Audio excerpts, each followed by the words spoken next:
to the flag of the United States of America and to the republic for which it stands, one nation, under God, indivisible, with liberty and justice for all. Football is silent.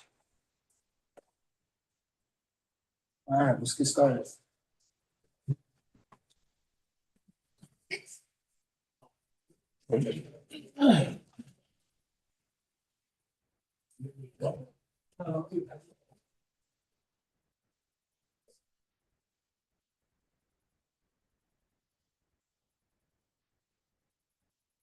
All right. We're gonna do a roll call. Tom Wenzel. What's your name? Tom? Sure. Okay. Yes, I'm not on government ops, but that's. What's that? Oh, I'm doing planning. That's what I didn't look for. I'm sorry, I apologize. Do planning, I'll take the night off. No, you can do government ops. I'm there for you though, Brian. This is why you gotta get here on time, a little early to prepare, so I apologize. Elaine Daly. Huh? Here. I didn't- Like what? Yes, here. United President? Hans. And Mark is excused, is that correct? Yes. All right, thank you. Motion to approve the minutes for September 6th, 25. I'll move those, Brian. Nightingale, second. All in favor? Okay. All right. So is Batman here or he's online? I am online. Oh, hold on, we'll do the presentation right after this, Batman, but go ahead, yes. Okay. Batman, you got any reports, anything to say? Any I don't have anything to purpose say. of or anything new and exciting? Well, of course, you have the report, but the new and exciting thing is we're entering campaign, or rather, election cycle. So we've been training people, and this is the busiest time of the year for us, of course. But anyone who has questions, be happy to answer them. Okay. We do, anybody have any questions for Keith? All right, thank you, Keith. I did skip over something, but I want to get back to it. We got, Chris Cat here, is going to do a presentation. Chris, you want to step right up and?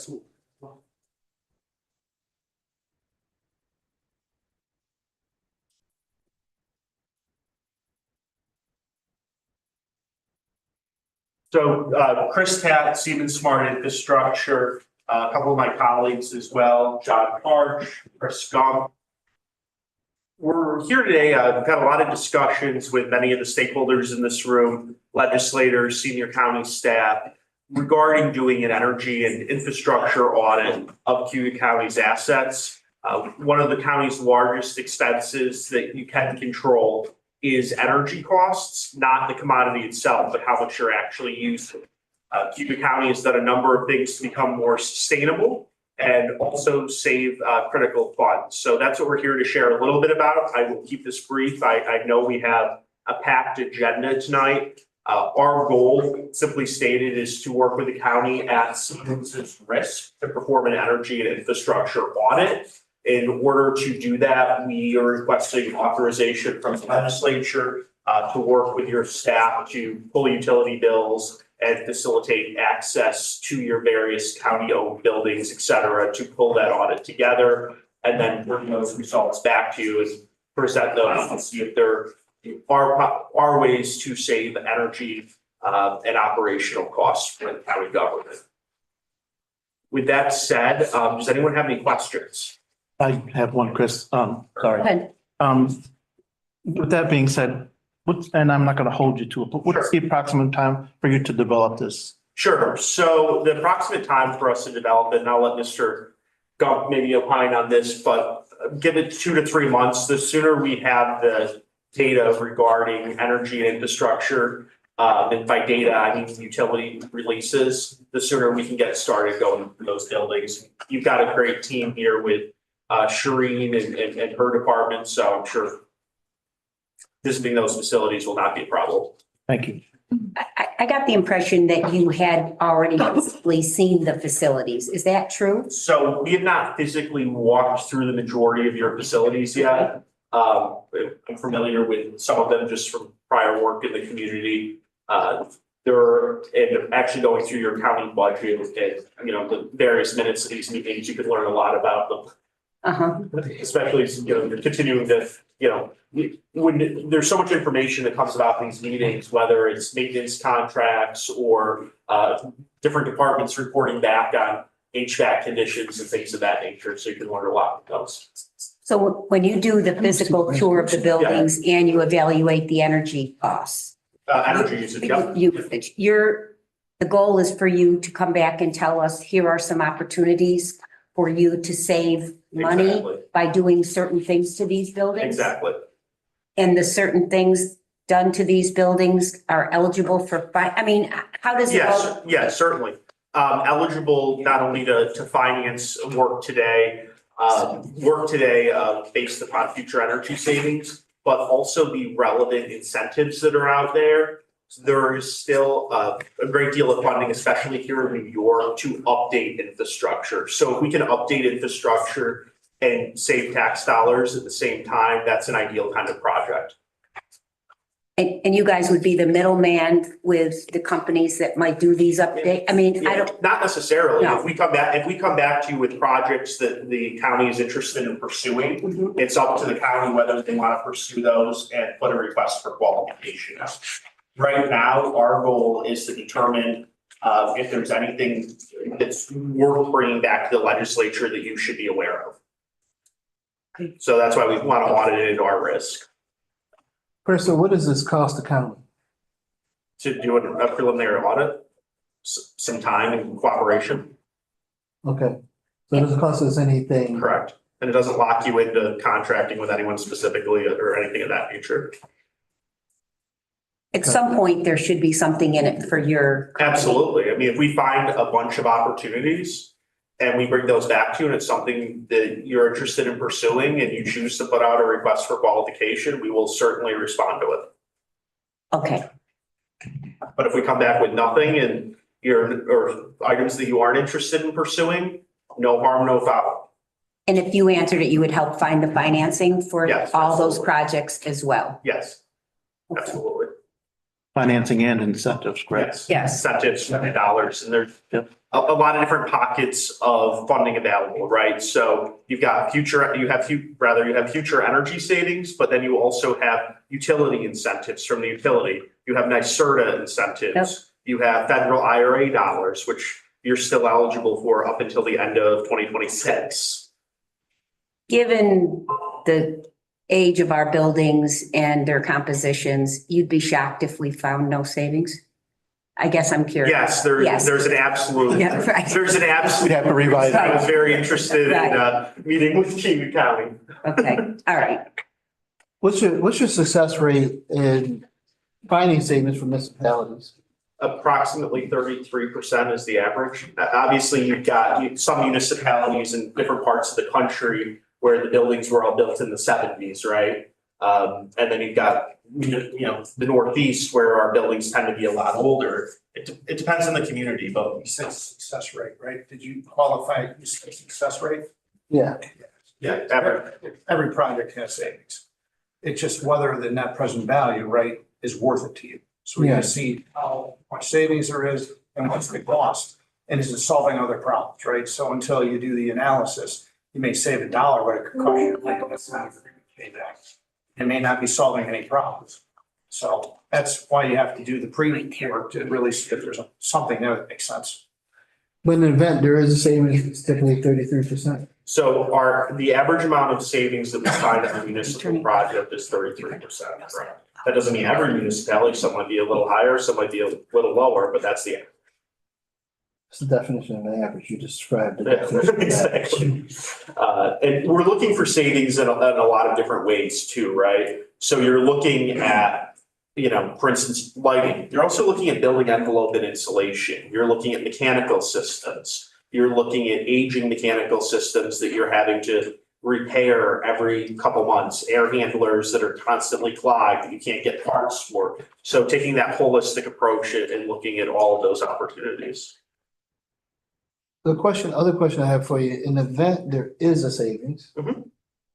and you have a cost, because you guys gotta get paid. Yep. Is the savings netting out the cost long-term, or is it immediate? So we come back to you with various options. So our goal will be to come back, audit all of the infrastructure, and then work with you to pick which items the county needs and that make the most sense for the county. If the county was to decide to move forward with a project. So for instance, replacing a door, right? An old door. Yes, there's energy waste because the old door isn't insulated and it's, doesn't look great and it probably needs to be replaced anyways, but you're never going to save enough energy from a door to kind of account for itself by putting a new one in. But if you combine that with, replacing a bunch of lighting and an HVAC system that's way beyond its useful life and is inefficient, you get to a place where those items and savings are combined and you can make it work. We want to come back to you with options and ideas. Any other questions? Well, here's what I support this resolution, for a lot of reasons, and this financial crunch that we're having, any type of savings. We spent lots of money on, third-party opinions, but they have the luxury of not paying it today. And so, I don't see how, why we all should support this, so. I know you guys got busy schedules, so I'd like to put the resolution on the table right now and vote on it if everybody's comfortable with it and go a little bit out of order. Has everybody got a chance to read the resolution? To you guys? Okay. All right, it's GO3. It's authorizing the chair of the Cayuga County Legislature to sign the utility release form for Siemens Industries, 170 North Parkway, Amherst, to across the county, the usage of data to allow the work with utilities and companies directly to share county use data. So can I get a motion? For a second motion? I'll second. All in favor? Aye. Any discussions? Thank you. All right, we'll be moving forward. So I think your next step is to, you two work together with the county manager. You opposed? Anybody opposed? Okay, Well, if assuming it passes the ledge, I'll work with the organization. so let's go to the full Contract edge. done. I apologize, yeah. That's fine. All right, so the next step, Chris, so is go to full edge, so we Sure. made it through here, so, Okay. okay? Excellent. And if you'd like us to present at the full edge, happy to, or whatever the legislature has as a procedure. Well, I don't know if that's necessary. Really good presentation. Just saying. I know. That's up to Jonathan can put it on or not, right? Is that what you'd recommend? Yeah, if everybody's okay with it, I'm fine. Fine with what, Jonathan putting on I think, or moving forward without it? moving forward, but I think there's a little bit of information in here and Chris can go through it quickly that might benefit the understanding of what the savings are involved with. Okay, I will defer to you. You're the elected official, so whatever you think is appropriate. Thank you for your time. thank you guys, thanks. Okay, Mr. Chairman, the Board of Elections did have one resolution. I didn't know if you were going to get back to Well, I- examine or not. Too late. you know, He's gone. it is too late, no, actually, I wanted. Sorry, Brian, too late. But now that you brought it up, let's go through it, okay? That's GO one, authorizing the chair of the legislature and the commissioner of Cayuga County Board of Election to sign a contract with New York State BOE to accept 2025 general election grant and 2025 vote by mail-in grant. Can I get a motion? I'll move that. You guys are quiet. Any second? Second. All in favor? Aye. Any opposed? Any questions? All right. There you go. All right. It's a pass, Batman. Okay, all right, so Sheila, Okay, you have you guys are not talking. It leaves me, listen, let me tell you, if it's quiet, I will make awkward noises, okay? So you guys gotta help me out, all right? Hey, Brian, I'm here for you. That's perfect, you know? It's perfect because he's. To the rescue again. I think Batman it's is to the rescue. Yeah, all right. Okay, you have my report. Does anyone have any questions? And I do not have any resolutions this month. They're not gonna answer you, Sheila, but you do, you're okay, all right? Fred, any updates? It says no updates here? No updates. Okay. Sheila, Shelley. Shelley, I keep calling her every week. Shelley, you up? All right, no updates for Shelley. Any question for Shelley, Fred? I do have a resolution at the end, he does. All right, let's get to that resolution. Okay. Okay, authorizing to fill one full-time motor vehicle cashier due to retirement. Can I get a motion? I'll move that. Thank you. Okay, any opposed or favor? This is the fill of a budgeted vacancy. You were still down 2 DMV clerks from a year ago, but this gets you to at least filling 4 of them. Is that correct? You have four clerks now? It will be. 4 cashiers, I meant, excuse me, when this gets filled. Yep. Okay. All in favor? Passed? Okay, we never know.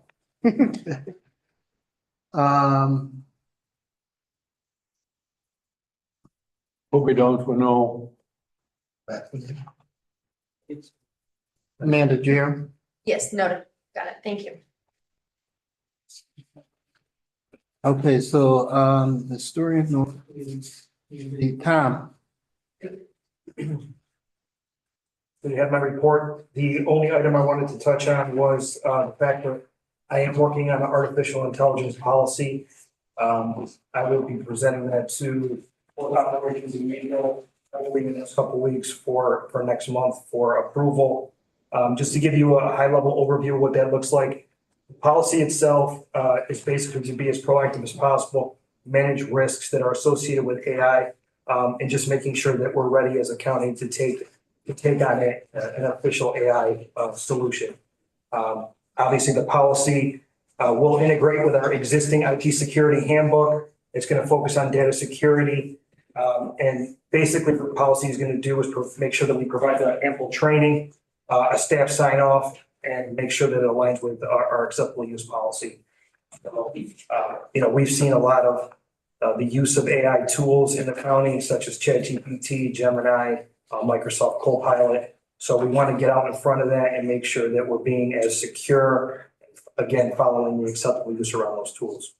Because those tools could cause risk for the county? They could cause risk, yes. Yes. But at the same time, they can be a real tool to drive us forward in a lot of different ways. Okay, There's a lot of opportunity to use those tools to be proactive and to help centralize and make things a heck of a lot more efficient than they are. But it's all about using them in the correct way.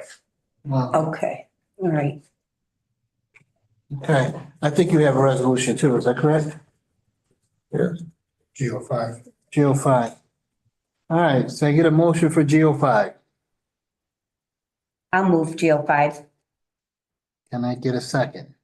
I wish Winslow was actually here today. I'd be jumping all over it for you, Brian. Because he's. All right, anybody want a second? Okay, all in favor? Well, can I ask a question? Yes. You're moving money to cover some of the expenses that you talked about last night That's exactly right. from within your own budget. That is correct. Okay. Yep. And the amount, Tom, I'm sorry.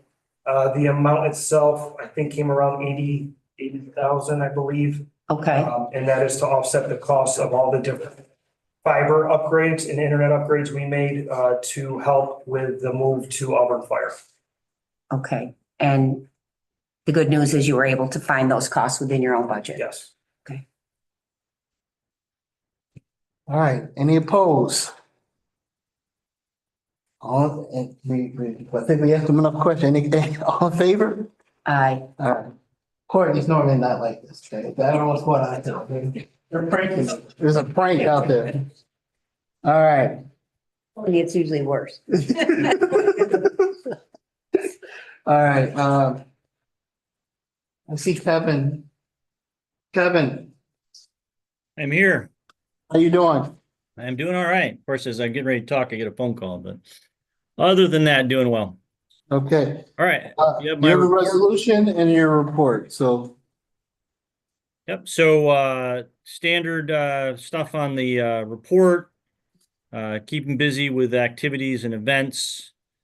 Coming up here into November, obviously Veterans Day coming up. Having, what's that? Bless you. Thank you. It was a sneeze. You said bless Okay. you. You heard noise, We're pranking you. I cried all night, so it was just a sneeze. It's just, Okay. nobody's talking. Go ahead. Yep. So November coming up, obviously Veterans Day, veteran activities, lot going on. So, proclamation designating Cayuga County as a Purple Heart County has been drafted. And we're also doing a proclamation for green lights for veterans, or Operation Green Light for the county. It's also going to be there. We may have another proclamation for the Veteran Service Award. I want to thank Sheila and Amanda for helping me with those, for sure.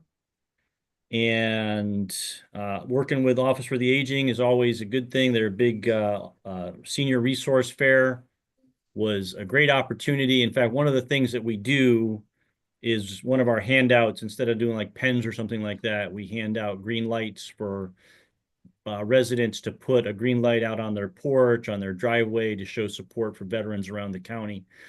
And to date, since I've been here and we've been doing this, I think I see more green lights out there, and we've handed out, I think, just under 1,000 in the last several years. So that's something you might see visibly as you go around the county. So circling back to the resolution, it's to transfer funds from our part-time salaries. I've got the Dwyer program funding allows me to hire some veterans to be veteran service officers. Haven't had the best fortune with getting people in and also working. And so I'm going to transfer money out of the part-time back into the grant line so that we can spend that money on activities and events for veterans.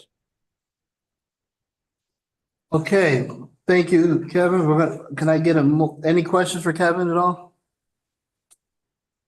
All right, GO3, authorizing transfer of funds within the Cayuga County Veteran Service Agency for the 2025 budget. Can I get a motion? I can go. Move it. I'll second. Any discussions? All in favor? Aye. All right. Fast. Is there anybody here from the thank you, Kevin. Thank you.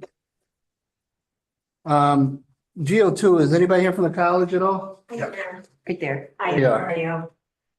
So this is, we were happy to announce that our APG group settled on a 5-year contract. So it just went through the board as well of the college, and we're here to ask your on it as well. Essentially just we have 41 full-time employees, 5 part-time employees in this group. This group is mainly made up of directors and managers at the college. In the past, they have gotten very small increases, 1% up to a maximum of 2.25%. They settled on 4.5%, 4.5%, and then 3% for the next consecutive years. We are very happy with this contract. It was settled very quickly, and all sides were happy on it. Any questions? Right, I'll move it for the table. Okay, I'll second. I'm not done yet. You ain't got out of the woods yet, okay? You scooted away too quick. Yeah. All in favor? Aye. Any discussions? Anybody opposed? Kel, this is a matter of formality. We do have, yes. Yes. It's all taken care of at the college level. And Yes, this- Final approval. we just have to go for any contracts, we have to go to our. Do we have a vote for the pass? Yeah, no. Okay. Thank you. Okay, thank you very much. Now watch this, okay? Can I get a motion to adjourn? Second. All right, all in favor? Right. You guys want to talk about why we're adjourning or no? Okay, all right. Okay.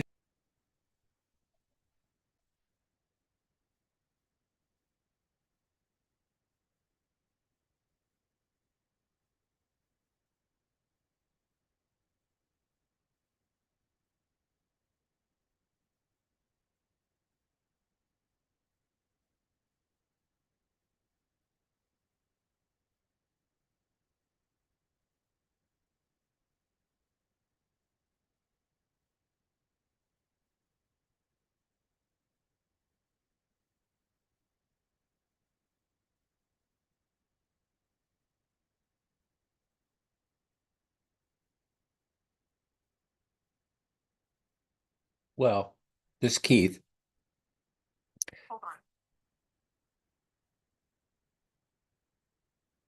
Hello. I can still see you.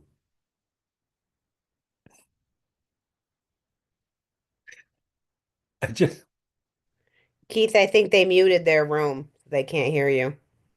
oh my God. Did they not do your resolution? No, they did. No, I'm good. No, I'm responding to can you hear me? Can everyone hear me? I think everyone in the meeting, yes, if we still have our, volume on, yeah. Yes, this is Grace. I can hear you. Yes, Keith, I got you too. So be careful who you talk about.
Order.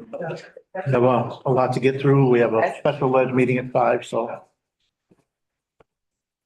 We thank Legislator Muldrow for masterfully cutting that presentation. We've done the Pledge of Allegiance, so as far as I'm concerned, we're still in session.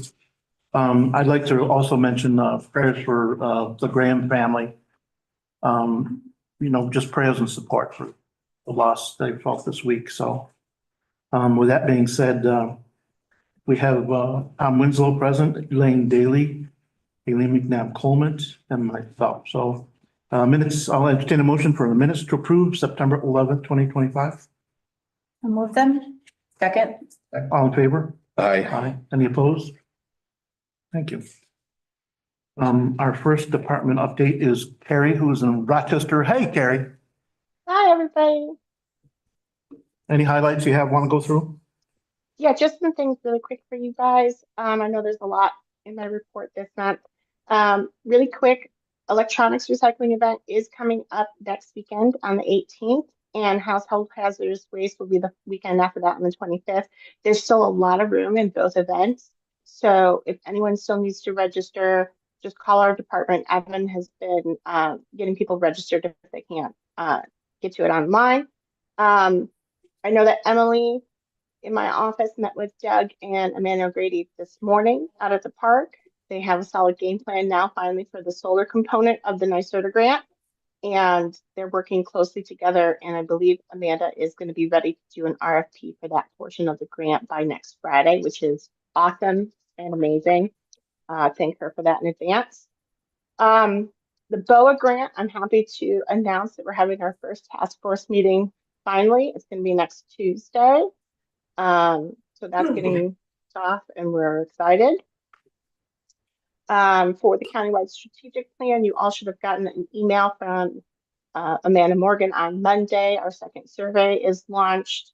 That's going to be open for a while. Please take the survey, push it out to your constituents. It's really important that we get a good response rate on that. And then my last big update for you is happy to announce that both NBRC grants were submitted. The housing market study was submitted on Tuesday, and late this afternoon, Nathaniel got the one for the park for the Deauville Island Bridge submitted. So those have been sent in. They were due tomorrow, so we're ahead of the curve. That's it for my report. I do have a resolution tonight, and it's on behalf of the tourism office. It's our annual resolution. I'll defer to the chair whether you want to do it now or after tourism's report. You can now. Let's take care of business, Carrie. You can do it now. Sure, no problem. So like I said, this is our annual resolution that we do every year. Essentially, it's designating the executive director for the tourism office as our tourism promotion agent and the office as our tourism promotion agency. This is strictly to make them eligible to apply for grant money, to supplement their budget and go after other grants. I know that I believe Karen and Courtney are in the room, so if you have more specific questions, please ask them, but this just allows them the ability to apply for those state funds. Okay, I will entertain a motion for resolution PL2. I'll move it. A second. Oh, Gary, is this annual? That's fast. This is Annual? an annual resolution, Yes. yes. Okay. I have And it's always about this time of year. September was just a little busy with the onboarding of the new director, so. okay. I have a first and a second. All in favor? aye. Aye. Anybody opposed? Thank you. PL2 carried. Thank you, everybody. Thanks, Carrie. Okay.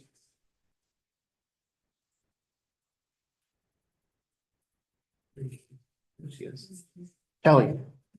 Good evening, everybody.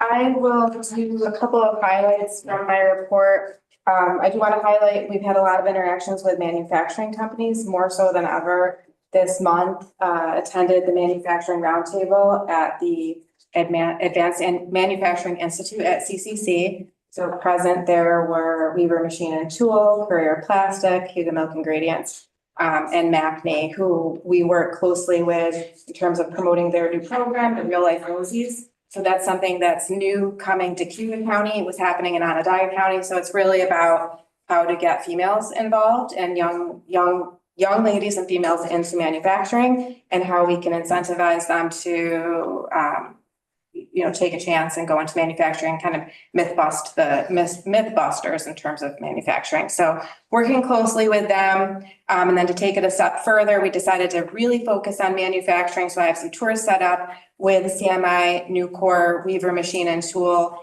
and Grover Nutrition. So next 2 weeks from now, we will be going into their companies and learning so that we can promote on-the-job training in the manufacturing sector. So kind of exciting because now that we focus all of our efforts on healthcare, but we do focus a lot of our efforts on healthcare. So getting into the manufacturing sector is going to be good for us. And that's been a big focus for us this month. Also reconvened the Micron subcommittee, employment subcommittee. I'm on the Future Ready Workforce Consortium for Micron through Syracuse University. Locally, we started to do the steering committee again and just put together my employment group again because it was very large and not focused. And then it kind of took halt for a while.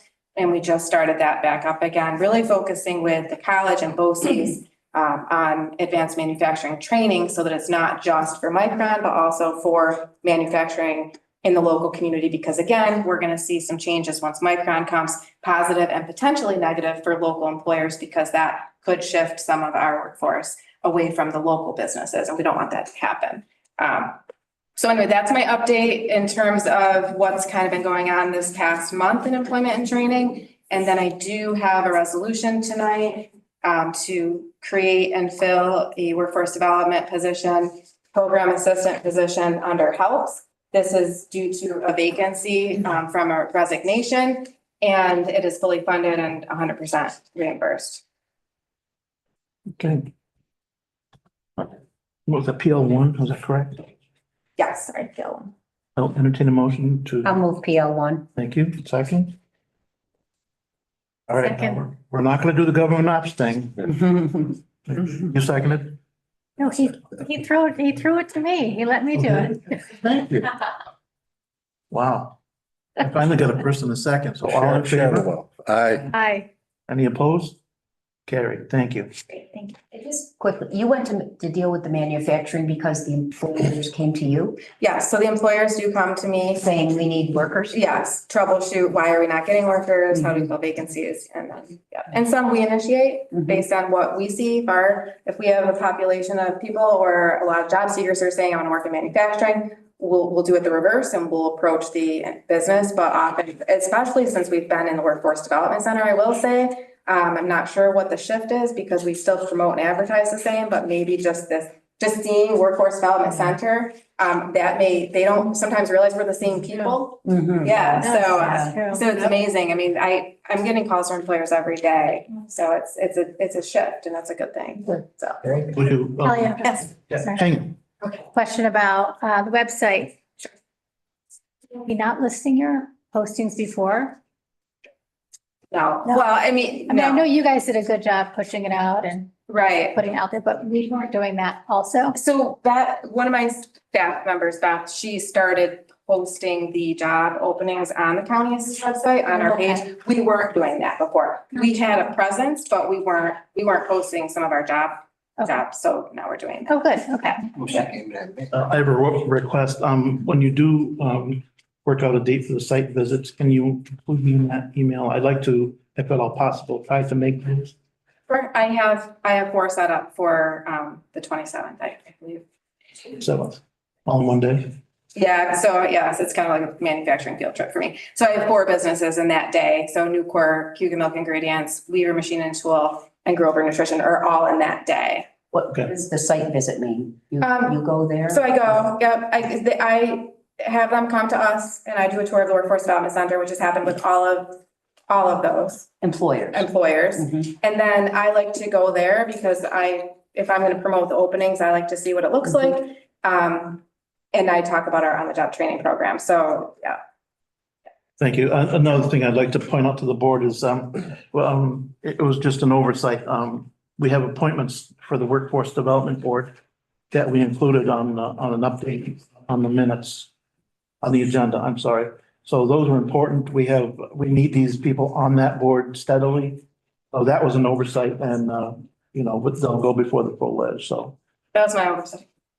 I missed the date. And then, that's another thing. So I do have, it's important for the Workforce Development Board to have good representation from Cayuga County. As everyone knows, we share funds with Portland County, and we're trying to make the board a little bit more equitable and have advocacy for our county, which has lacked in the past. So we're working really hard to do that. When I do have another employer on board that's interested in possibly Newport Steel being represented on our board. And I'm hoping for Cayuga Milk Ingredients as well. So I'm going to try to work that when I do my site tours and see if we can get them. But this is the most involvement we've had. We still don't have a passed budget in full disclosure. That has not passed yet through the Workforce Development Board, and our fund started July 1st. So that's something that we're working on, and anything with the federal dollars, I've been told that, there's more to come on that, but there's a lot of changes obviously to come for our department. Do we have fair representation by numbers on that board now? Getting there. We're getting Yeah, Getting- not really. I'm sorry. we're getting- Okay, thank you, Kelly. Anything else for Kelly? No, we're good? Thank you. Mr. Welch. One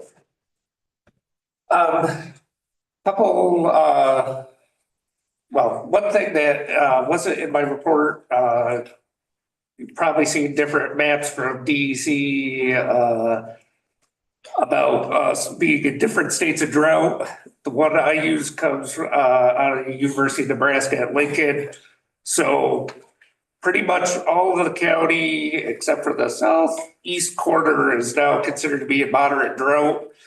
And part of that, we're starting to see, and probably will see with yield, that there was a impact on crops. And state also has banned certain types of outdoor burning, at least through I think it's through the 15th, will probably be extended unless we get some additional major rains, but it's just something to bear in mind. And so we've got on the grain side of things, we got some challenging weather conditions, also some challenging economic conditions due to some of the issues around global trade. Wanted to highlight in my report something new we're doing with our 4-H youth development program. We're starting what's called two Spark clubs. And what makes this a little bit different is that these are staff-led clubs. For the last 100 years, our model has been to have volunteers lead the clubs. There's less people volunteering, across all organizations. We're no different. So this is trying to use our staff. We'll have a new club in Auburn and a new club in Moravia. And if those are two pilot communities, if they work out, we'll spread it across the county. So that's my report for tonight. Happy to take any questions. Any questions for Dan? Thank you, Dan. Thank you. Okay, Kyle's not here, so I guess we'll skip to Mr. Del Street Parks. Good evening, everyone. Just a few updates. I know that the report was rather extensive, but in the Emerson Park side, that's good to know that the theater is still running till the 11th. So if you haven't seen the show, you still got a few more days to see the show that's coming. They're also going to run a tribute band next week called the Rumors. It's a Fleetwood Mac tribute band. They're going to run that through the season. We're still doing 5 events a week in the pavilion all the way through next week, and then we go down to 1 or 2. So that continues. So we still have full mode of programming going on around here, around the park, as well as Tim's programming that happens within this building. I'd like to highlight up at the Sterling Nature Center, the Friends applied for and received a $65,000 grant from Constellation Energy. That was earmarked for some trail work to add on to the trail work that we're closing out with the Ready Grant, and also to provide some wayfinding signage around the park up there. So that's really great.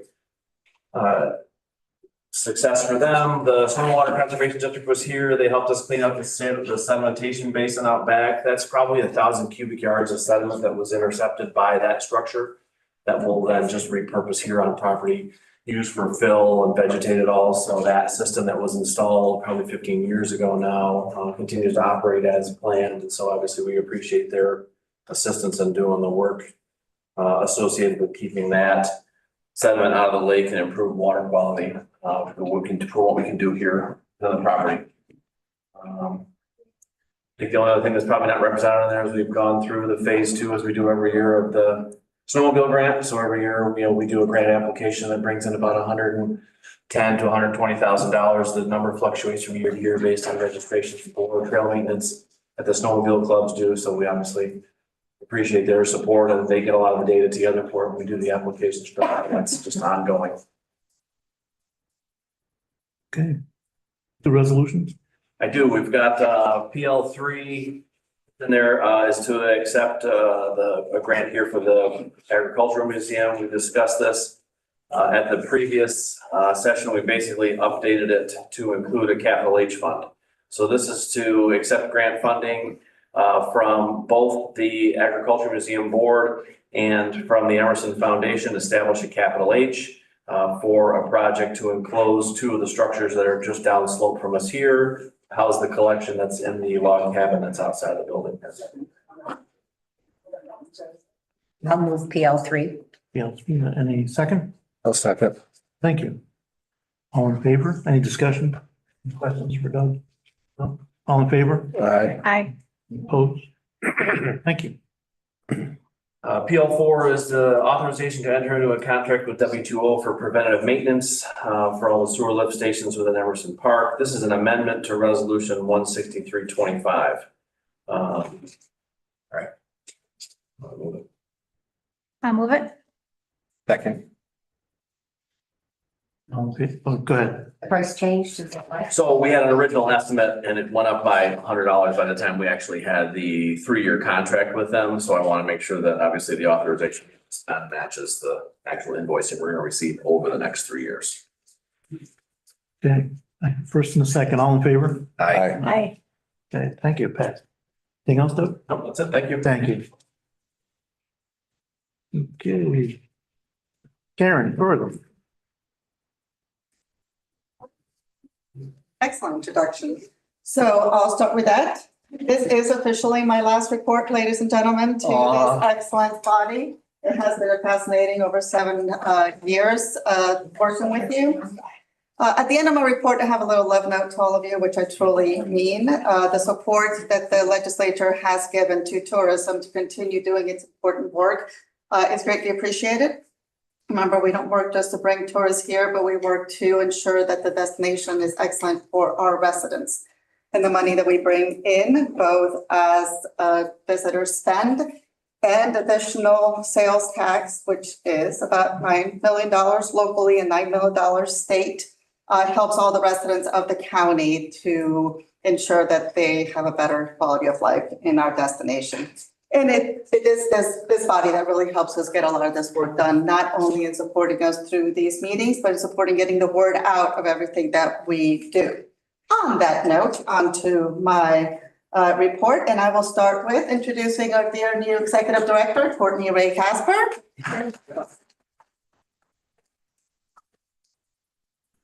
She has some business cards she can leave with you guys afterwards, so you have her new contact information and you can reach out to her for anything. Let me talk to this We time. were pretty quick in our office. She's only been there 2 weeks and she has good business cards.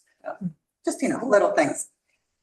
We do a lot of work with your constituents. We always get out and about the county trying to understand how tourism is valuable to our residents. This month, on October 15th, we're going to be in your neck of the woods, Legislator Shea, meeting with the folks. I only have 3 copies, if you don't mind passing one in each direction. We are meeting at Frontenac Museum with residents, business owners, elected officials are encouraged to join us. to talk about what does tourism mean to you in your community, the good, the bad, the ugly. We ask questions like, what are you most proud of? What do you want us to talk about? What do you want us to promote? How do you want us to promote it? What words do you want us to use when we talk about your home, your neighborhood, your businesses, so that we ensure that the words that we use to our visitors in our marketing campaign really reflects how the community wants to position themselves. We also ask them, what do you not want us to talk about? We respect that there are some assets, some hidden. I always use fishing holes because it seems like fishermen are very protective of their areas. Or, little pocket parks or something that we really don't want visitors to know about. I can never guarantee that the word will not get out, but we do guarantee that we will not talk about it. We will not promote it because we respect that the residents of the area also want to make sure to keep something private. And then we ask for one-word accolades. As marketers, having short messages are very important. So we ask them that as well. What one word would you use to describe your destination? We've done these all around the county. And next week, we're going to be in Springport, Aurelius Fleming, Union Springs. Union Springs, yeah. In Union Springs, basically at the Frontenac Museum, inviting the Cayuga Lake community. So all businesses and residents, elected officials, from Union Springs, Cayuga, and Aurora are invited to join us for the conversation. We have a pretty decent registration so far, so we're very happy to hear that. The other thing I wanted to, there's my bag of goodies in here, ladies and gentlemen. We do 2 familiarization tours a year where we invite residents, specifically frontline workers, anybody who talks to the public, and there's somebody who works at the pharmacy, at the grocery store, at the museums, at the local parks, hotels, anybody who talks to the public, so that when they hear somebody talking about, oh, have you ever been to, the waiter in the restaurants can say, yeah, we've been there. Let me tell you about it, right? So people can become familiar with it. And that is happening October 20th. This time around, we're going to update people on the Auburn's downtown revitalization. We're also inviting folks from the Cayuga Lake communities, because of course they're the ones that won the award this year, for them to get an idea of the process of how everything went. And folks up in Beachport who are also working on sending in an application. We've done them all throughout the county. We did a very popular one down in the Moravia area a couple of years ago. We've been up to Fairhaven and everything. So those are 2 things that are coming up pretty quick that we invite you to join us and participate in. A campaign that I do want to highlight that I think is a lot of fun is the Cayuga Cuisine. We've been doing this for 3 years. We interview restaurant owners and talk about what makes them special. We didn't start with this intention, but they've all become like a community story.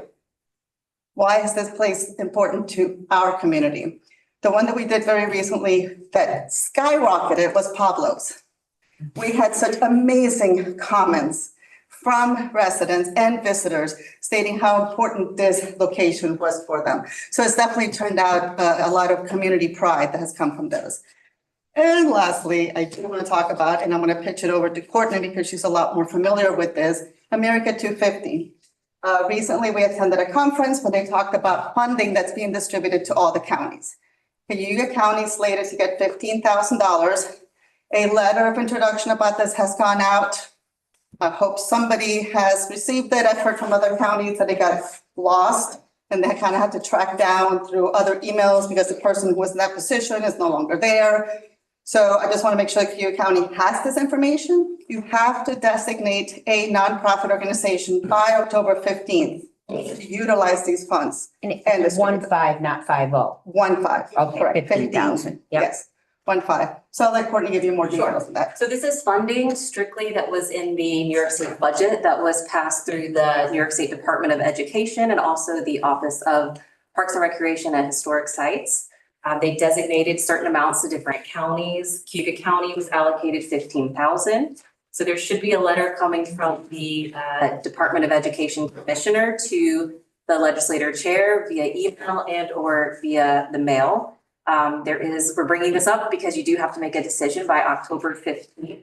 There is an opportunity for an extension, but we just wanted to bring this up to your attention because we feel that the tourism office is really well positioned to be the designated organization to allocate this funding. For the past 3 years, we've run our own grant program that gave programming grants out to sites. I personally have had about 7 years of doing a re-granting program, so I'm very familiar with the process. Also, we've already had conversations at the state, local, and federal level. We've been in talks with the Cayuga County Historian's Office, also the City of Auburn's Historic and Cultural Sites Commission, our National Park Service. This is something that I Love New York is really positioning New York State as the destination to experience America 250 programming. Yes. Is there guidelines for America 250? Yes. Yeah. So there are guidelines because it's being passed through the Department of Education. The New York State historians about 2 years ago, that's the designated New York State 250 Commission that is part of the New York State Museum. They have a field guide that has 6 different themes that you're allowed to follow. And they did that because they recognize not every county in the state has actual battlefields or actual America 250 history. So there are 6 different themes that you can fall into. The piece that they really are pushing is for it to have an educational angle, whether it's an art exhibit, a program, something of that nature. One of the themes, for instance, is talking about the history that we have right here, which is the history of women's rights. So there are 6 different things we can follow. So yes. If the county designates to the organization, you have to submit your plan, or I mean, you just, is that Yes, how so it works? basically they will give the money in a lump sum, so it's not a reimbursement process. Yep. You do have to submit a memorandum of understanding, a very kind of bold overview plan, doesn't have to be extremely detailed. And then at the end of the process, there's a follow-up report. Any other questions? Thank you.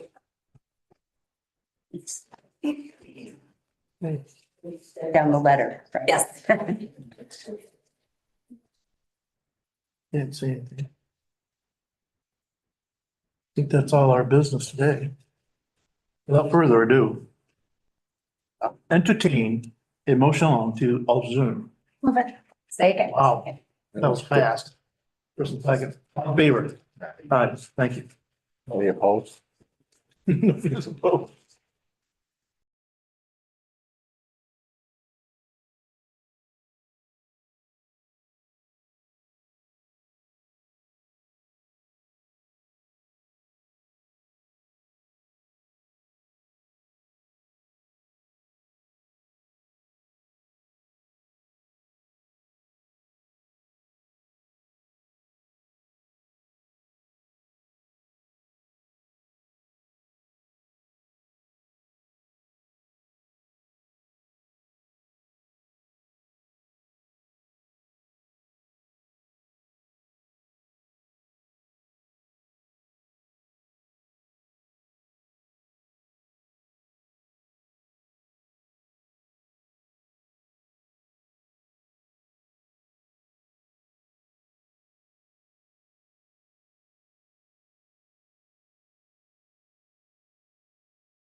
Here. Pat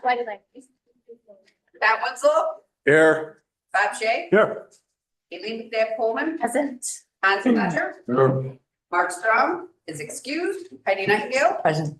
Elaine Daly, Here. Amy Sargent, Here. Brian Muldrow, Here. Jonathan Banana. President, please stand for the pledge of allegiance. I pledge allegiance to the flag of the United States of America, and to the republic for which it stands, one nation, under God, indivisible, with liberty and justice for all. May stay for moments.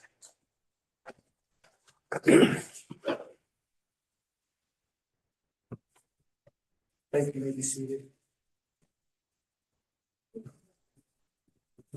As stated yesterday, the purpose of this meeting is to allow discussion, allow the opportunity for the board to have their input and see the budget request by certain departments.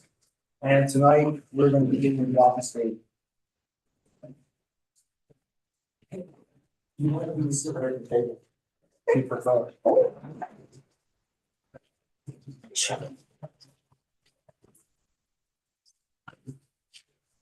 Okay, well, thanks for inviting me to talk about our budget. You can start right in with them. So I do this presentation to every year as part of our public hearing. So what I brought tonight is part public hearing and part adding on additional information that was requested for this meeting. So just to start out, just some statistics that are really relevant to our budget. In 1980, there were 14,000 people 60 and over in Cayuga County. In 2025, there's now 23,000. So we had a really large increase, and that increase is going to continue. And so we expect that in the next 5 to 10 years, at least a third of the county population will be 60 and over.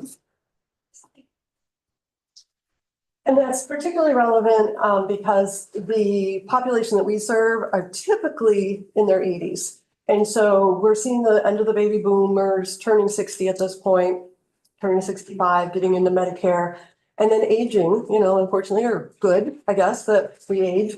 So we're going to see that large number continue, and that large number is going to be moving into the ages where they're more likely to be looking to us for some assistance. Next slide. So additional statistics, 77% of those 60 and over own homes and pay property taxes in the county. Those 65 and over bring in $271 million in Social Security benefits. And an estimated 5,050 volunteers, 55 plus, provide a value of service to our community and volunteer time worth $75 million. Some really significant numbers. Wow. I just threw in a picture of our volunteers. We have, 85 volunteers that help serve our Meals on Wheels. So this was a group picture we took last December.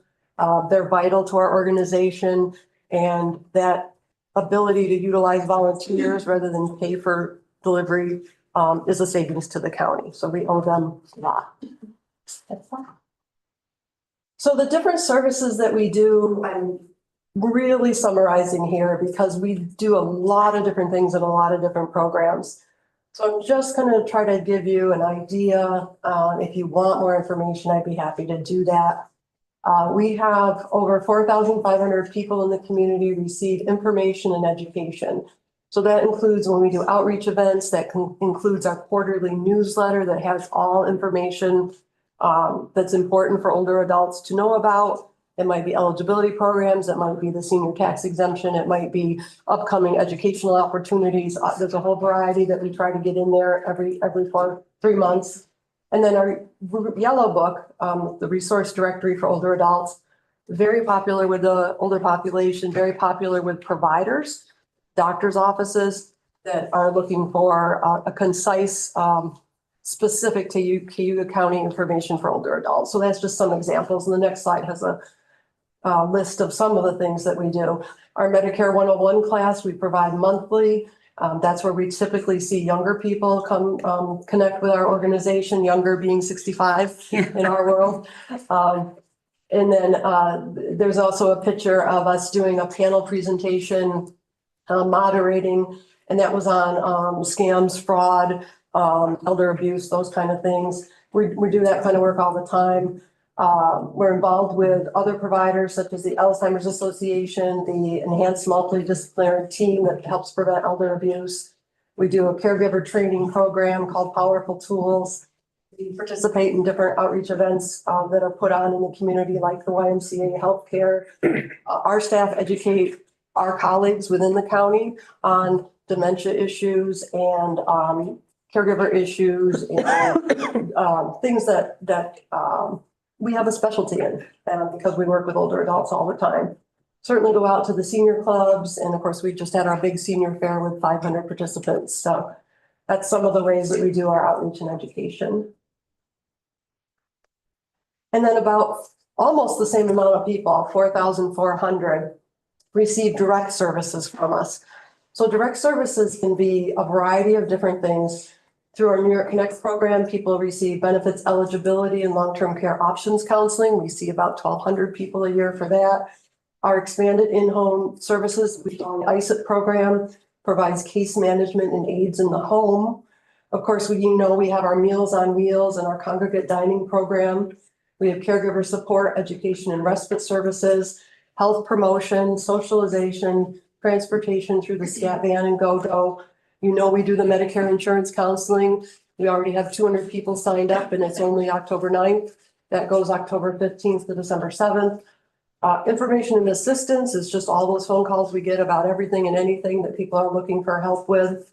And then legal assistance. So again, that's just kind of some of the oversight, our more larger programs. Another statistic that's helpful to know, 48% of those receiving personal care, so the in-home aid services, are 85 or older, 73% are female, 86% live alone, and almost half have incomes below $2,000 a month, which makes them eligible for a lot of programs and potentially eligible for Medicaid. But if we can serve them with our program, we can help keep them off of Medicaid. The majority of the people that are receiving this assistance also have 4 or more medical conditions, and it costs on average less than $10,000 a year for us to provide services to keep clients in their home, and again, avoiding Medicaid. Next slide, please. So I think this is probably a little hard for you to see, but this is our organizational chart for our office. We basically kind of have 3 different divisions of service. Our nutrition program is in the blue. Our health insurance counseling and New York Connects is in the middle. And then a conglomerate of in-home services, the caregiver services, home care, Alzheimer's assistance, Project Lifesaver, case management, quite a few things there in the green. 7 of our staff are part-time. 5 of those are the food service helpers in our nutrition program sites. And then 2 of our full-time staff are cross-trained, so that because our staff is so small during like the Medicare annual enrollment period, we rely really heavily on one of the people that normally is a case manager.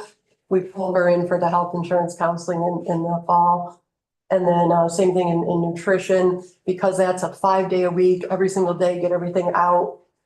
We have a person who is devoted to that, but then can also do the New York Connects when we need assistance with the New York Connects intake program. She does that half-time right now. She's half in both. So we do still have a vacancy in that New York Connects intake, and that is the primary, when people call and they're looking for information and assistance, that was called or transferred to those workers. So having that vacancy is very impactful. There's only 3 staff that actually do that. The 1 person who does it half-time, 1 person in the middle does it full-time. So having a vacancy when one of those other 2 goes on vacation, that's leaving us difficult to get back to people and handle all the calls. Next slide. So this slide gives you the pie chart of our revenue. Our revenue before the county puts in money is $1,949,066. And that money comes through the Older Americans Act federal programs. It comes through other state and federal funding, which is miscellaneous things. The New York State Office for the Aging is really our significant funder with $1,374,835, so about 56% of our budget. And I always have to really stress that the community supports us through donations and contributions.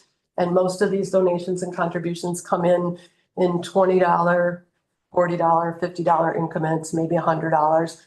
We do have some school groups and church groups, and some the towns and villages also support us to some extent on these in that area. But the donations that come in from individuals is really heartwarming. What's the money that comes from an individual? Which one is that? It's $125,500. What is it? $125,500. 120, and that's $20 to $30. It is really small amounts. Yeah, So it's pretty awesome. it is.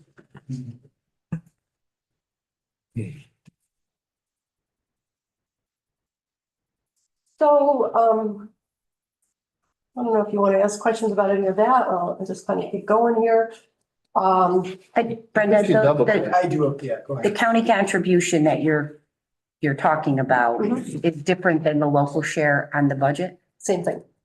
You have it down as 495,000?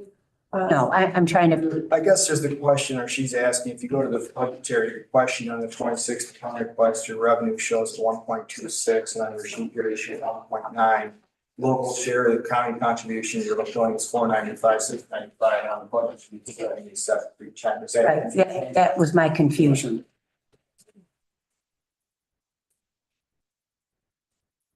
Well, yeah, as we talked about in the budget meeting, I don't include what is the health insurance.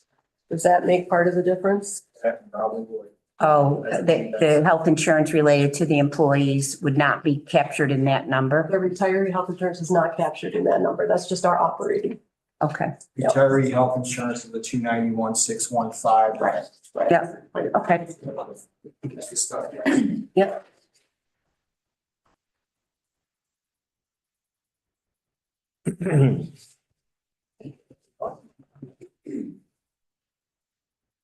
So we are anticipating $125,000 in savings from our 2025 budget. And we are requesting $92,000 less in 2026 compared to the 2025 approved budget. We did get some increase in state and federal, it's a net increase, state and federal revenue. Some lines went up, some lines went down. That pretty much is standard operating for us. But the net increase is about 314,000, almost 315,000. So that's certainly helping out. The minimum wage, some of our challenges, the minimum wage for home health aides increased by 35%. The minimum wage for home health aides is different than the regular minimum wage. So it's increased by 35% in the last 5 years. And then just like you know, with the grocery store, the cost of food has increased. So our meal price has increased.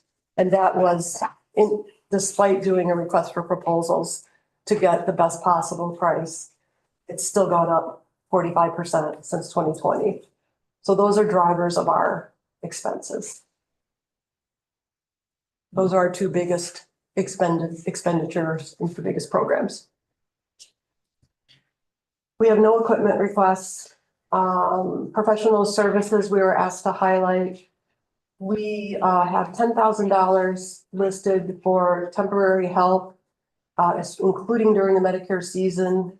If you remember, last year, we had to send, I think, 40 people to the state for help because we just couldn't meet the need of every person in Cayuga County that called us. And we had tried this year very hard to get a volunteer. Here we're into the Medicare season and we don't seem to have anyone. So we're anticipating that it may be what we used to do, which is just pay somebody seasonally to help with that process. So that's some of that money there. And then in senior nutrition, as part of our receiving the money that we receive for Meals on Wheels and congregate meals, we're required to contract with a registered dietitian. for a certain number of hours. And so that's what that reflects. Our funding does require a county match. And that amount listed is within range of that county match. Talked about the donations and I talked about volunteers already.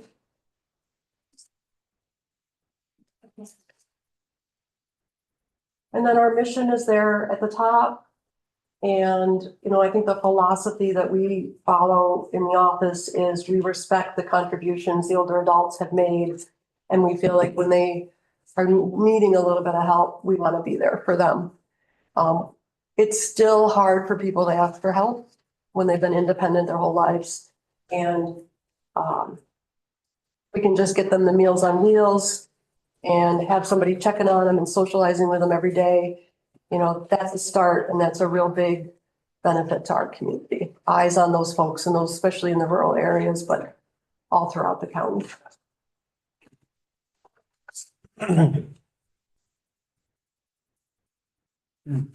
Any questions for Bob?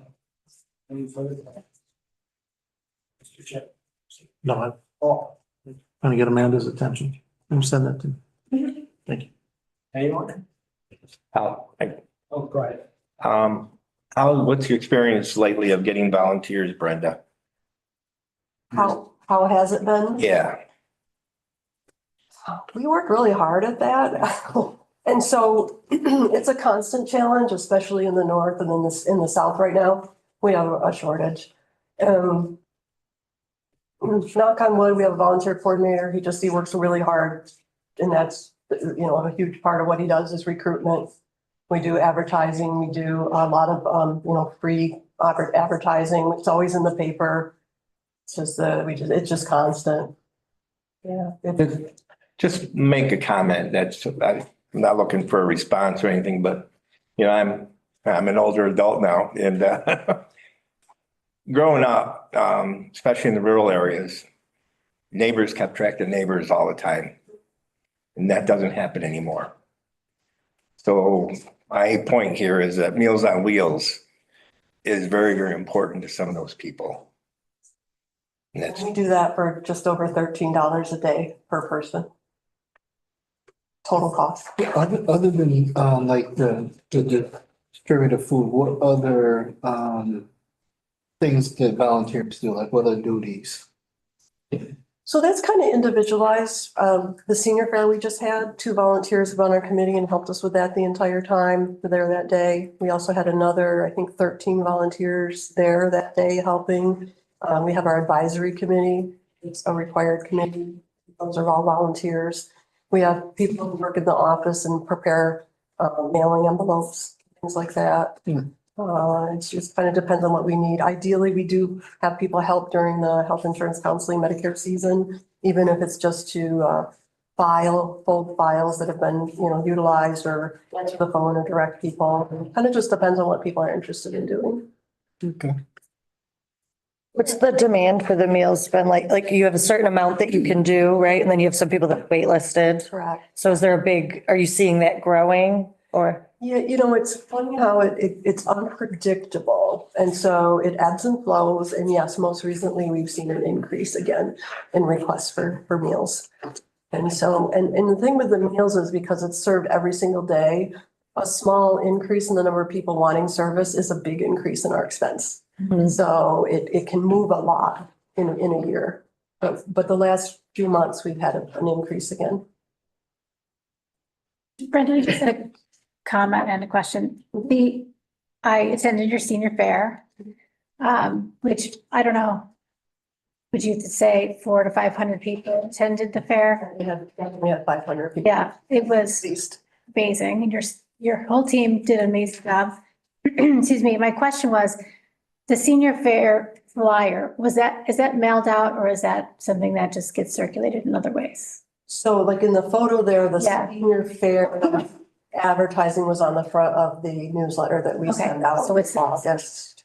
And interesting, we do a survey of the participants and the majority of them that responded to how did they find out about it said they saw it in the senior news and views.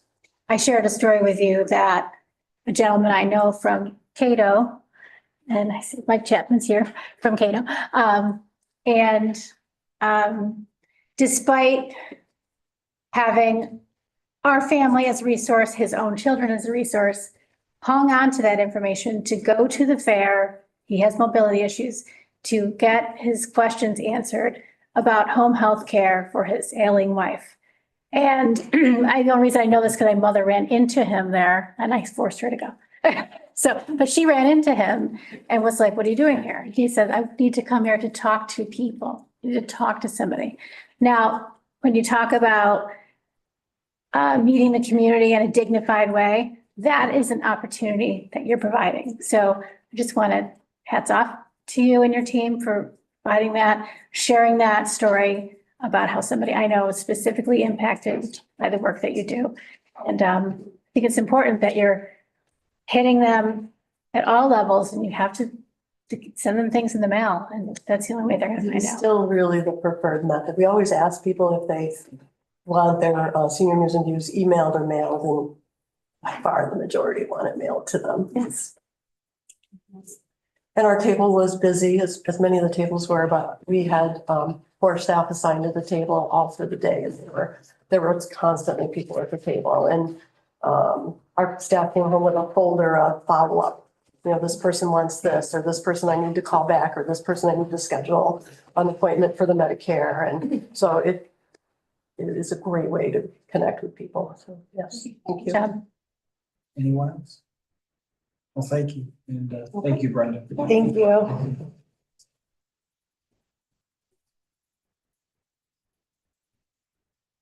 Department of Social Services.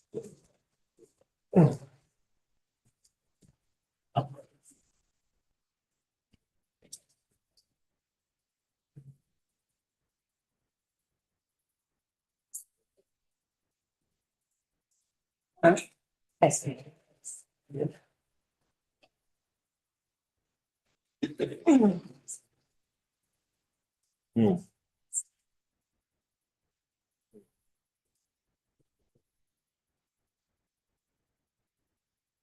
Let's go. Brenda.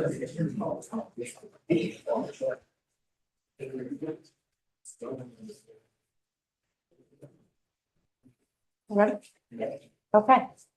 So we have a presentation here about Department of Social Services. I want to make sure that everyone knows that what you have in front of you as far as your packet of our budget is not what the final numbers will be.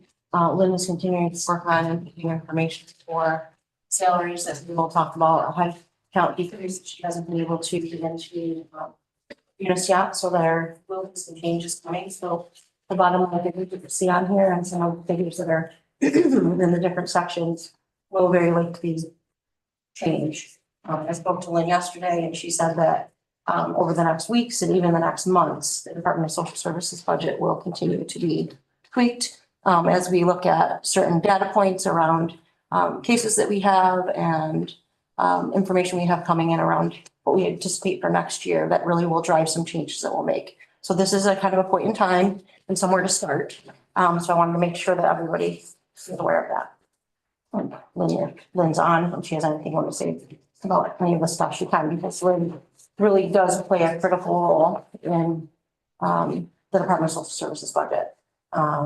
She works hand in hand with us to input information and to analyze information and data. So she just want to make sure everybody's aware of that as well. Thank you. So I started out with the department's mission and vision. I thought that it would be beneficial, just like a lot of the departments last night, to kind of go over, what we do. So everybody has a good understanding of the functions of the department, the programs that we provide, the clients that we serve. So our mission at DSS is to promote and protect the health and well-being of individuals, families, and the community that we serve. Our vision is through teamwork, innovation, we are committed to promoting the personal and economic self-sufficiency of the individuals that we serve and ensuring the protection of vulnerable children and adults.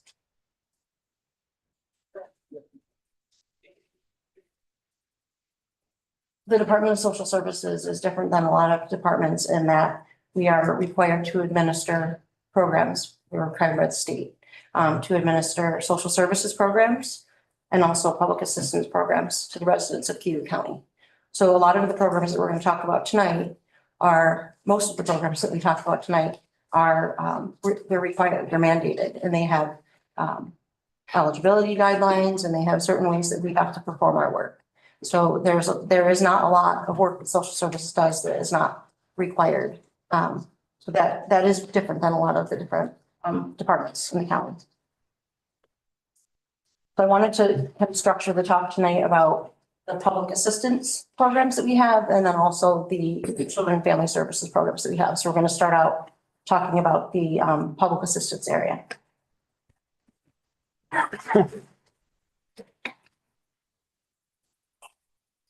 So as I said, Department of Social Services is mandated to provide programs, including temporary assistance to families, assistance to families, couples, and singles by the way of cash, rental assistance, Medicaid, SNAP, and other related benefits. So the Department of Social Services is tasked with making an eligibility determination to decide if someone is eligible for these benefits or not. And the reason that we do that is because the state and federal government sets the eligibility guidelines.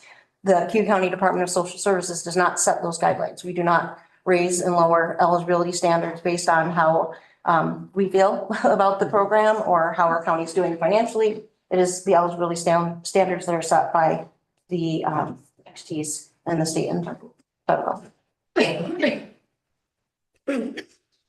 Department of Social Services works with the recipients of these benefits to provide them with education, training, and other skills to gain employment and to become self-sufficient.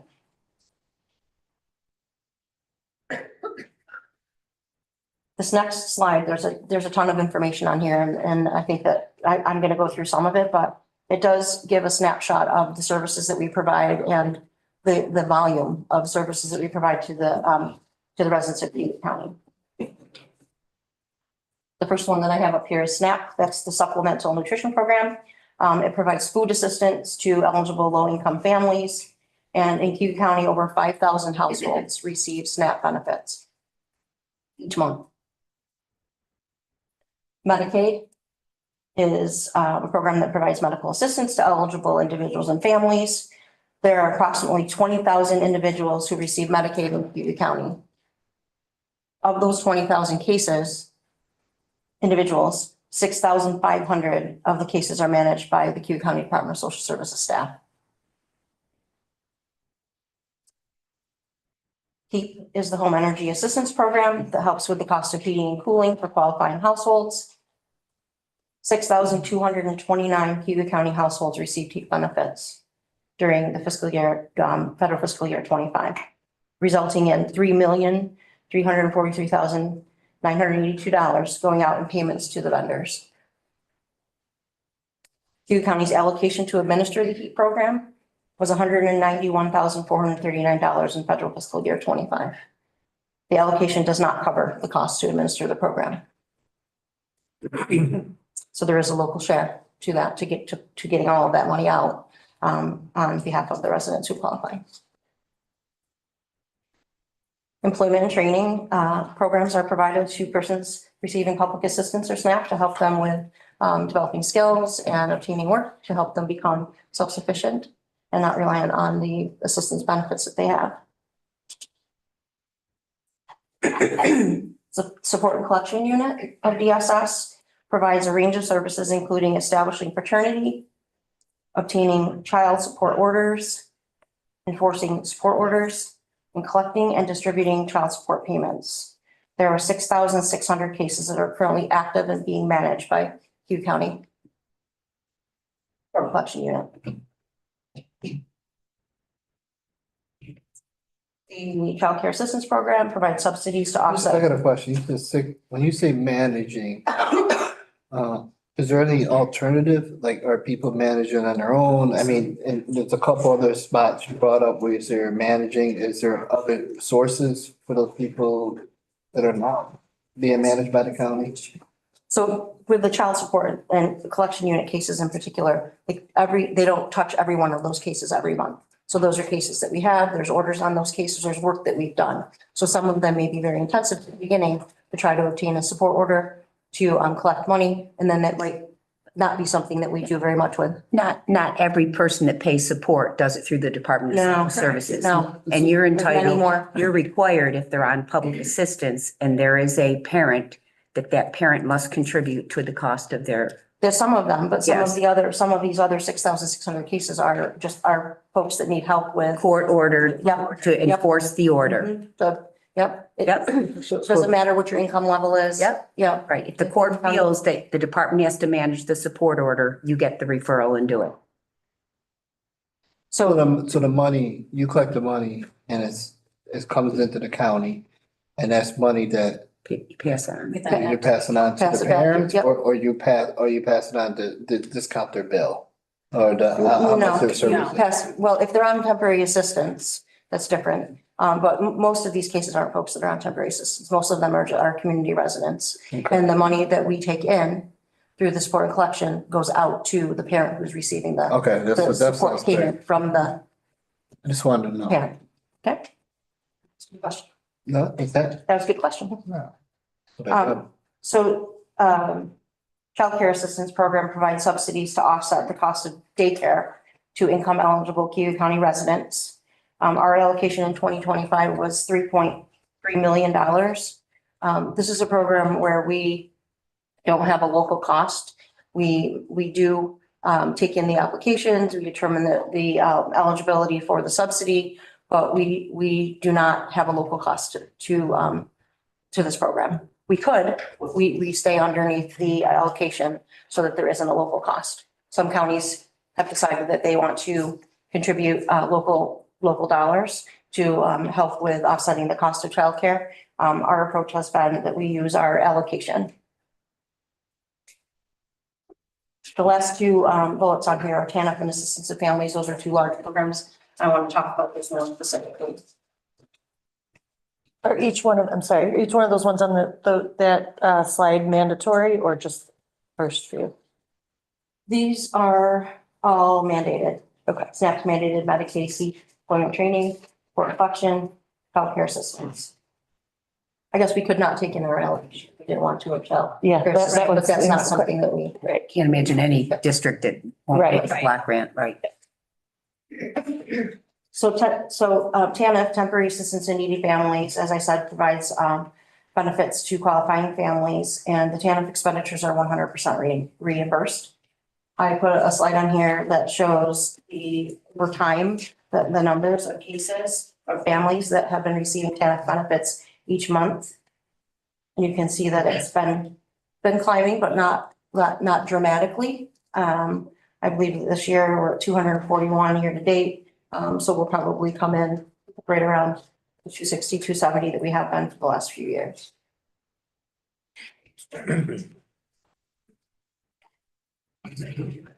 So the next slide I call assistance to individuals, and really what that is encompassing of the different programs that serve individuals. Safety net assistance, emergency aid to adults, and Code Blue assistance provides financial assistance to qualifying individuals. The box underneath is regarding the different reimbursement rates for those programs. The lowest rate of reimbursement, and I've talked about this in my committee and when we've had conversations about the high cost of safety net and housing, you can see that safety net is reimbursed at only 29%. So that means that there's a local share of 71% of the expense. Emergency aid to adults is another category of eligibility that provides 50% reimbursement. So there's a 50% local share for that.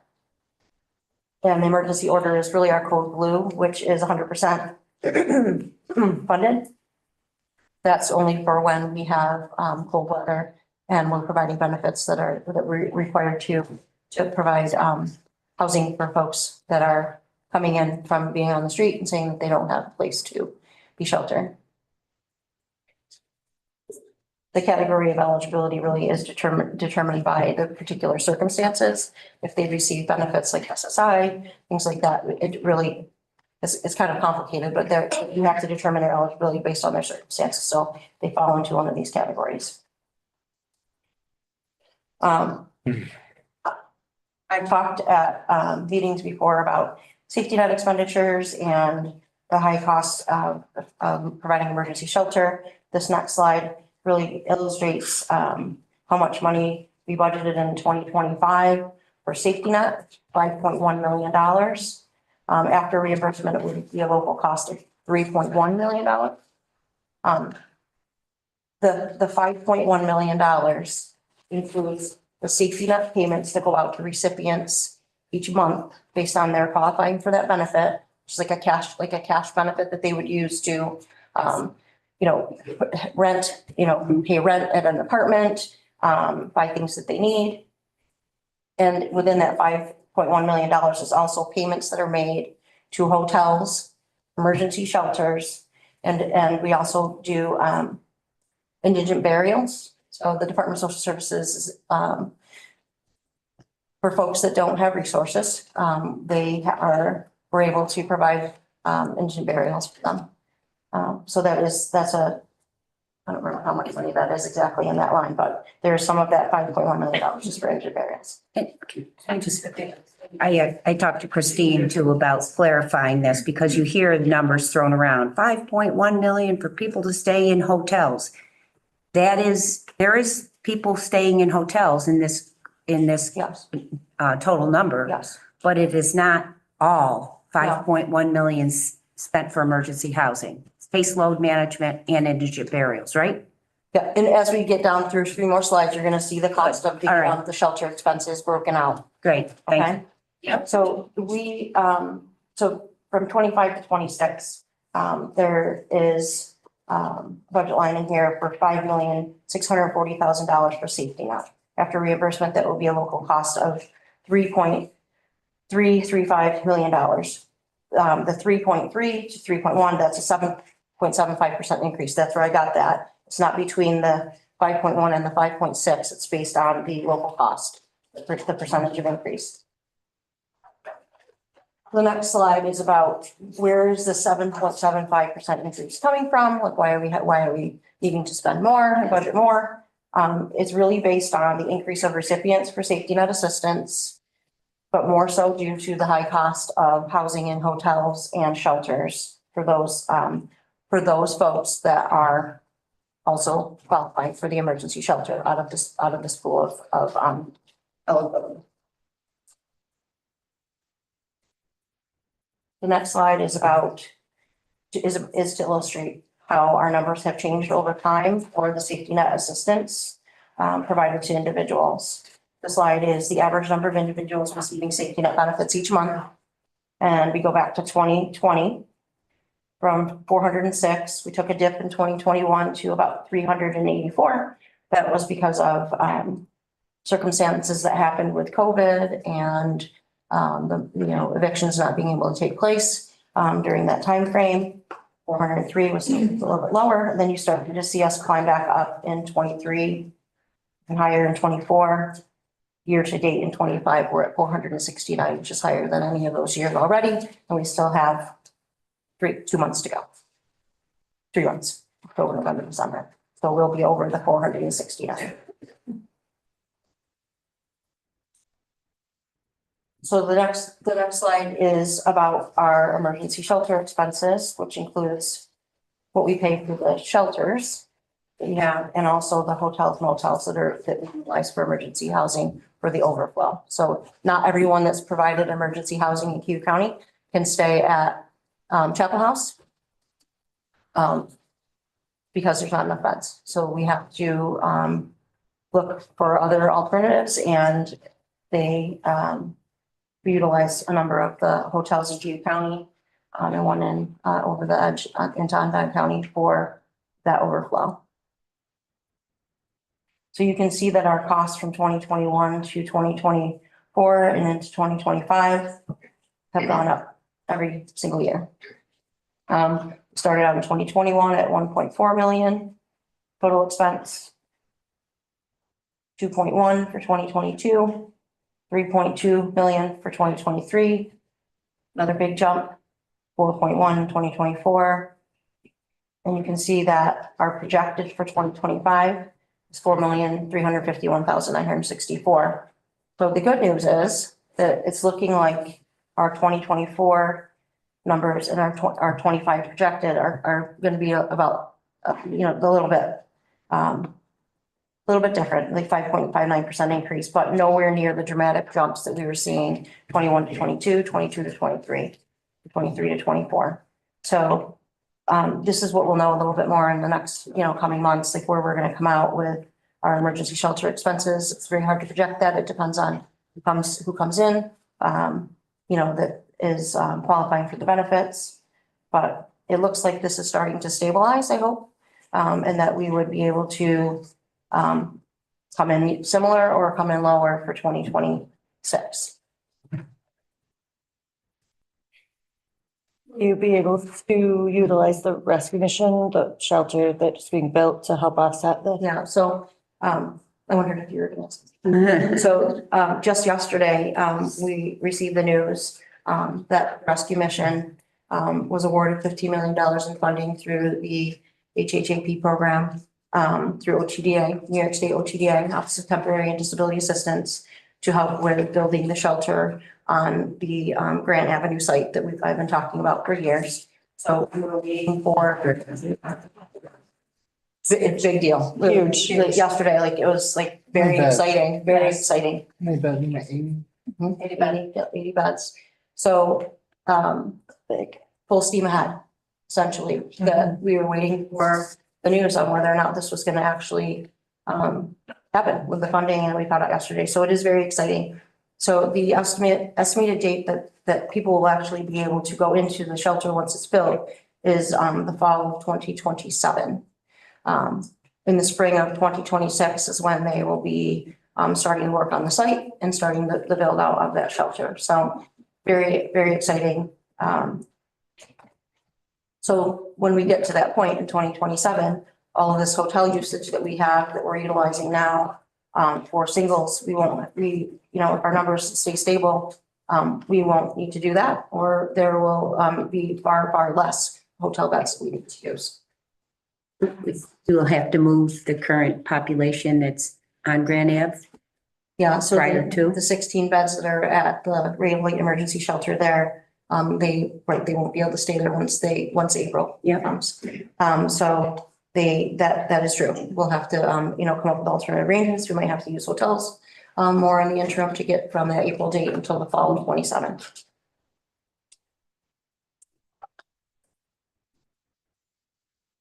Does anyone have any questions about what I talked about as far as the public assistance? As far as the entitlement programs around eligibility for support services, it is the safety net population that is really the pressure on the county. Yes, it is. Yes. Yeah. By far.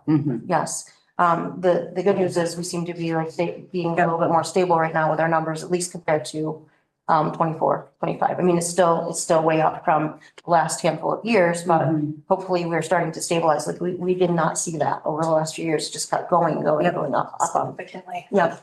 So, it's cost, I mean, I guess hopeful that is going to remain down or stable.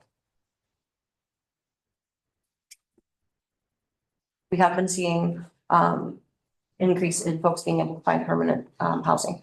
So, I mean, I think that our numbers have been dropping somewhat over the last 6 months of people that we have in that we're providing emergency housing to. So we are seeing success that we haven't seen over the last few years with moving people through and getting them into permanent housing. So that is good news. I'm going to switch gears and talk about the services division and the programs that are provided to the citizens of Cayuga County around services. So you see the slide talks about all of our children and family services, child protective services, foster care, adoption, juvenile justice services, preventive services, domestic violence, and adult protective services. This is the other kind of half of the Department of Social Services. It's really broken into the two sections. These services are provided in our Children and Family Services division. So I wanted to talk a little bit about what we do in child welfare. I think it gives a good overview of, you know, how comprehensive the work is and how important the work is. I'm going to touch on some of the points.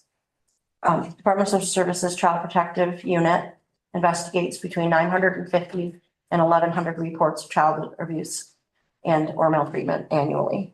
Those are the numbers that we've been seeing pretty consistently over the last decade. So our numbers that we investigate have really remained pretty stable. Our preventive services unit provides home-based services and supports to approximately 95 Cayuga County families each month. Preventive services are provided when a child is at risk of coming into foster care. Some of the cases are court ordered by family court, and some of them are the parents ask for support themselves. Some of them are referrals that come in from service providers, counselors, school, whoever's working with a family that has identified that there's a family that may need some support. And then, you know, we go out and we make an assessment and determination of whether or not they're eligible for preventive services. Out of the cases that we have filed 34. We filed 34 abuse and neglect petitions in family court in 2024. And so far in 2025, we've only filed 13 abuse and neglect petitions through September. So this is good news. The number of cases that have needed the intervention of going to family court has declined, more than half from 2024. So you'll see that kind of tie into some of what I'm going to talk about with foster care in a little bit, like how that impacts. So when a child comes into foster care, we work with the family to try to safely return that child into the home with their parents. If we're not able to have that child reunified with their family, we look for other permanency options. Sometimes it's a family member that might take custody of the child. Sometimes it's, the child's old enough where they can, go into a planned living arrangement where they're gonna, not be living with the family, but they're gonna learn skills to take care of and support themselves. And in other cases, we look towards adoption. Adoption by the foster parents that are taking care of the children, and sometimes it's adoption by the family members who have stepped forward and are foster parents for the children. In 2024, there were only 4 foster children who attained permanency through adoption. But in 2025, there have been 24 who have attained permanency through adoption, which is absolutely incredible. A huge, huge increase. We saw a lot of cases that were kind of hung up in family court through the appeals process. Sometimes there was some stalling out in family court due to just their schedules, and so things were sort of lingering. But we've been able to take, these kids through the foster care system so that they can be adopted and don't have to be a Cayuga County foster child anymore. So that's I'm very proud of the unit for that and the work. Legal department too. Christine, is in part, that's part of the reason why the third judge was added, because there was so much backlog in family court. Yes. That's good. During I keep talking about COVID, but I didn't think I was going to do that, but it does kind of tie in. During the years of COVID and a couple of years after, services weren't provided to families in the same way during the time that a lot of places were shut down, and they didn't provide services in the same way. So a lot of families were given more time to work on the services that they needed to be able to take care of the children. So we saw some kids that spent a lot more time in foster care while we were trying to work with parents to get them ready to see if they were able to safely parent their children again. And when that didn't happen in some of these cases, we moved to the process of breeding the children for adoption, and then the adoption process, which it takes a long time to move from one step to the other. But we're actually going to have some other children who achieve permanency through adoption and through kinship guardianship placements this year. So We're doing a good job in this area. When we talk about foster care, this is another area of the Department of Social Services that is incredibly expensive. We receive federal and state funds through a foster care block grant. The block grant funds that we receive are capped. They give us a certain amount of money, and it doesn't matter if we take care of children and we think we are going to in 1 year, or have big expenditures where the children have to stay, we're capped. We have remained at around $1.5 million to $2 million per year. Once that money is used up, and that's not a lot of money for foster care costs, there is other funding that's available based on eligibility of the circumstances. So some of that depends on the family that they were removed from, what income level did they have. It can be who was the child living with when the child came into foster care. That can make a big difference on eligibility for funding, and the reimbursement that we get for foster care placements varies widely. It could be 100% funded if we're using the block grant to fund it, or it can be all the way down to 25% of the cost are reimbursed, which means 75% of the cost is incurred by the local district.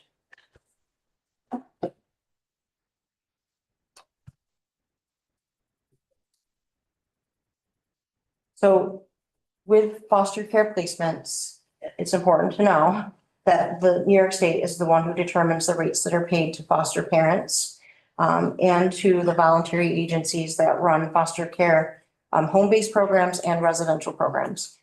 We do not negotiate the rates. There was time that we set the rates for foster parents within our county that we certify as foster parents. That's not the case anymore. The state determines the rates, and the rates have increased dramatically in recent years. And our foster care block grant has not. Yes, and right, the foster care block grant has not correspondingly gone up. So this next slide really shows you the total foster care costs since 2015. And when you look at this graph, you can see that we have gone up. We had a couple of years where we did a little bit better than the year before, but over the 10 years, we have gone up from 4.7 million all the way up to our projected 2025 cost is going to be 10.38 billion. In 2024, our costs were 8,706,000. The dramatic jump is what I wanted to kind of talk about, like to help you understand like why we have had such a dramatic increase.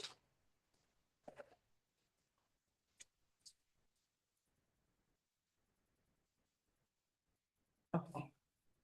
This next slide is probably really hard for you to see. You might have it in your packet, but basically what I was trying to illustrate here is that from August of 23, August of 24, and August of 25, it shows that the number of children that are in foster care has gone down from about 108, 109 children down to 86 in 2025.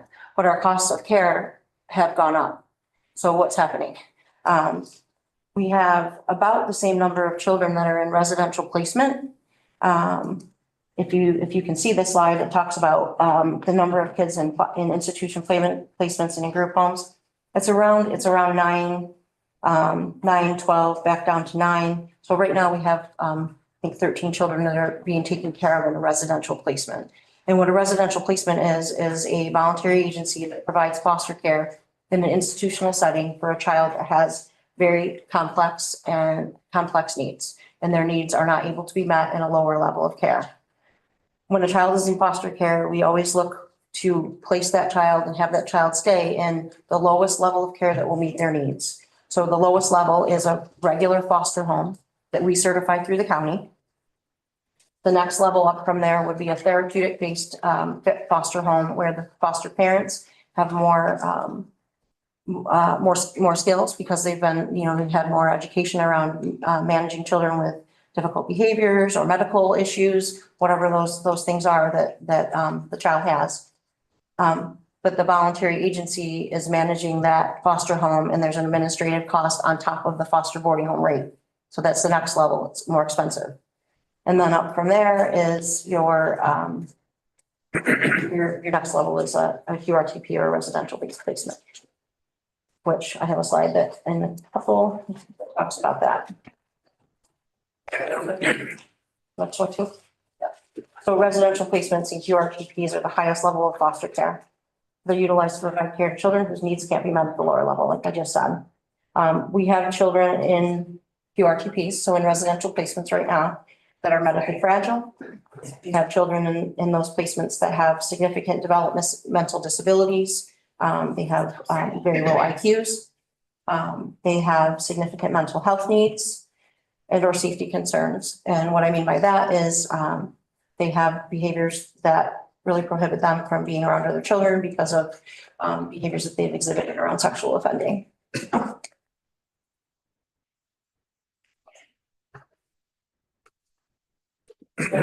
The cost to place a child in a QRTP is about $400,000 to $500,000 per year because we pay for room and board costs and we pay for education costs on children that are in foster care at a QRTP.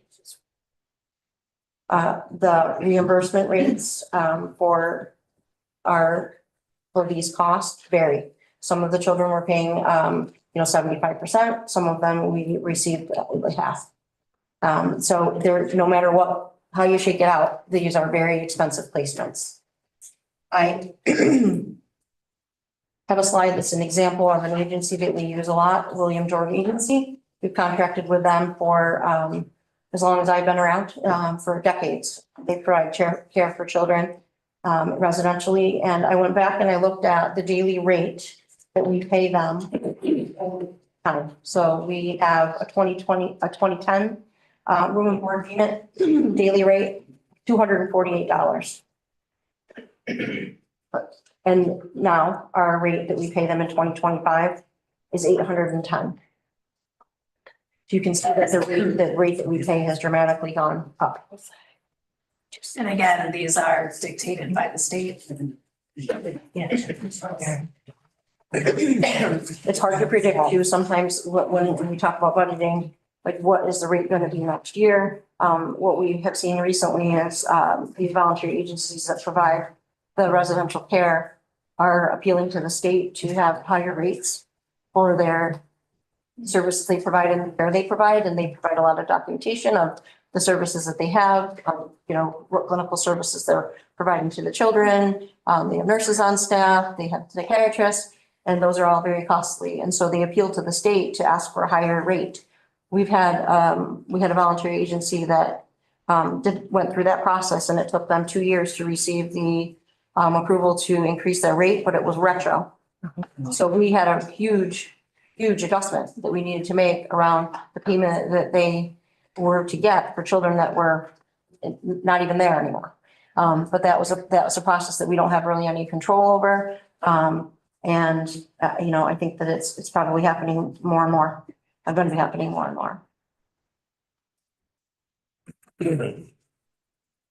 So I think that trying to keep children out of foster care to provide services in the home is what we want to do. The next slide is about mandated preventive services that we provide to families. And this is really about providing services to families whose children are at risk of coming into care, to give them the supports and services they need to avoid the foster care placement. In some cases, no matter how many services we give in, that's not possible, but we do provide a lot of preventive services in this county to a lot of families. This talks about some of the services that are provided are home-based services such as family preservation, which is a very intensive 6-week program that is put in a home where a child's at imminent risk of coming into foster care. This is typically comes out of the Child Protective Unit. So if you have the Child Protective Services Unit, staff are working with a family and they identify that there is a little baby who, is at high risk of coming into foster care in the next couple of weeks because of the family circumstances. The family preservation program, will go in, they'll do intensive case management, they do daily work with family. They kind of do whatever it takes to try to, get that situation to a state where the child is not unsafe anymore. They don't work with a lot of people at one time because it's so intensive. We have some other lower intensive, services like that called family support. But family preservation is our most intensive, mandated preventive services program that we have. We also do, multi-systemic therapy, have a contract for multi-systemic therapy, with a local agency. That's a therapeutic, it is an evidence-based program that works with, children who have behavioral difficulties. Restorative case management, same type of thing. It's a case management program that works with youth who have, difficult behaviors in the home or in, school, community. And we also do short-term respite. Short-term respite's expensive, but it is definitely worth the money that we pay because it helps us to, have a child stay in a residential type setting for a period of time, a short period of time, to plug in services into the home or to, kind of give the family a little bit of a cooling off period so that we don't have to have child come into foster care, or if it's really about the child's behavior, that they don't have to go into detention, which is incredibly expensive. So our contracts with voluntary agencies for preventive services in 2025 were $910,000. Our request for 2026 is 1.14 million to account for the increased cost of a short-term respite bed contract that we have. That really is that's what that's for. Their contract, their amount has gone up. Preventive services are reimbursed at 62%. Local share is 32%. That is that's a bargain, really. I mean, we're getting a lot of services and getting a lot of reimbursement for these. Preventive services are also not, the eligibility to receive the funding for this is not based on the family's income. So you can have a family that makes, is doing fine financially. They have a lot of issues going on in their home. We still can provide them preventive services and receive that reimbursement. That's not the case in foster care. It really is income based as far as the family's income. So what I said in here is that investment in preventive services helps families in Cayuga County address issues that could lead to family court intervention and children being placed in foster care. 95 families each month receive these mandated preventive services. And, foster care placements, even at the lowest level of care, are always more expensive than providing home-based preventive services. We want to continue to invest in those. Christine. So if we look at that approximate 95 families per month receiving preventive care, and it's families you're talking about, so there could be several children involved with each family. What is the number of children who go into foster care? That have come into care? Escalate beyond preventive. So if we go back a couple of slides, you see that the number of children in foster care right there. This is a graph that shows how many children have come into care over time. So you can see that our numbers way back in 23 were about 100, and we're coming in right now as kids in foster care at about 84. And those can be family units. So it could be, there could be 3 children from one family in foster care. Right. So this is number of children. Preventive services really number of families. Okay.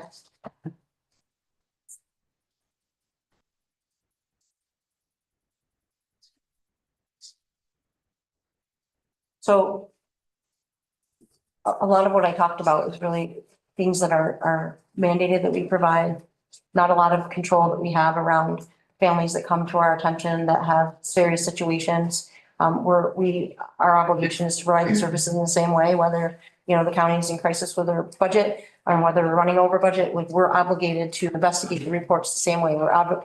We are obligated to assess safety in the same way provide those services in the same way, take the children into foster care, bring that matter before the family court judge for his review. The cases that we have where children come into foster care are reviewed by family court. We make the initial decision for a child to come into foster care, but after that, those decisions that we make are vetted through the family court process. So it sometimes feels like, there's not a lot of control and tweaks that we can make within the services to help kind of drive down our budget.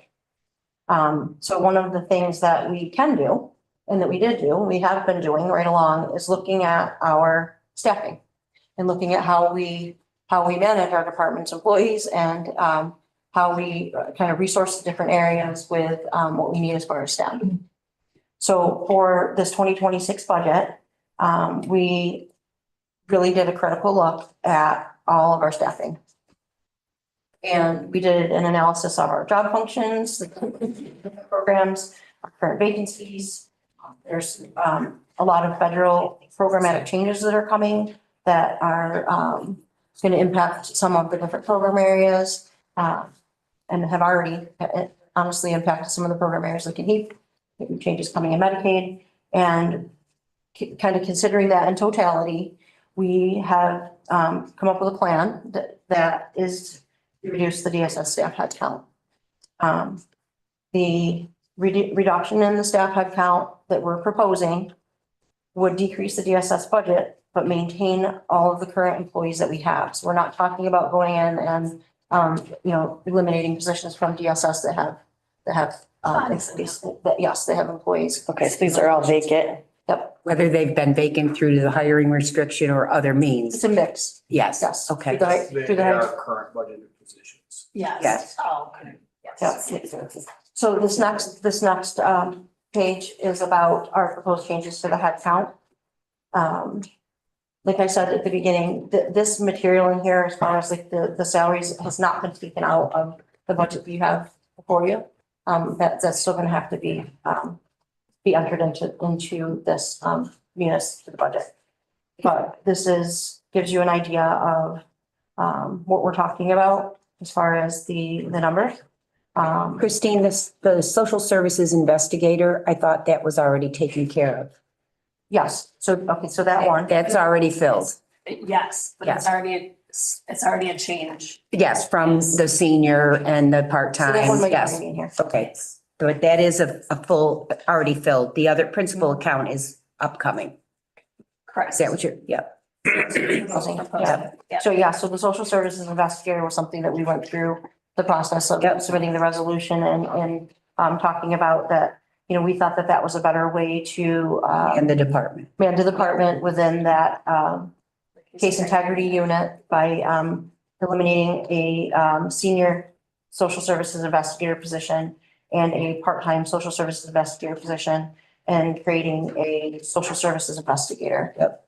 We looked at, how the department was managing with the work that they had, and we thought that we could streamline things and consolidate to kind of right size it for what we need.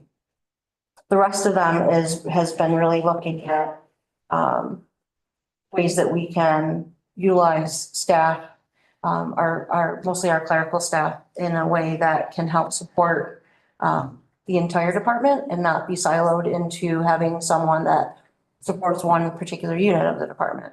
So all of the, some of these clerks in here, we're able to not have, because we have any clerks that we do have, support staff that we do have, take on work. Jen's worked really hard on this. I don't know if you want to talk a little bit more about some of the. So, as you know, we always look every time we have a vacancy, we look through and see, do we need to fill it? And I will tell you that lots of times we don't come and ask for them to be filled because we try to figure out a way that we can forestall filling it. And obviously when somebody leaves, it's a good time to look at those things because we don't want to affect, the staff that's currently there. We want to keep the people that we have, but distribute the work appropriately. Some of the changes that we have coming are going to affect our Medicaid unit and our HEAP unit. So we took a look at do we need to, we had 5 vacancies for human services examiners. Do we need to fill all 5 of them? Maybe not.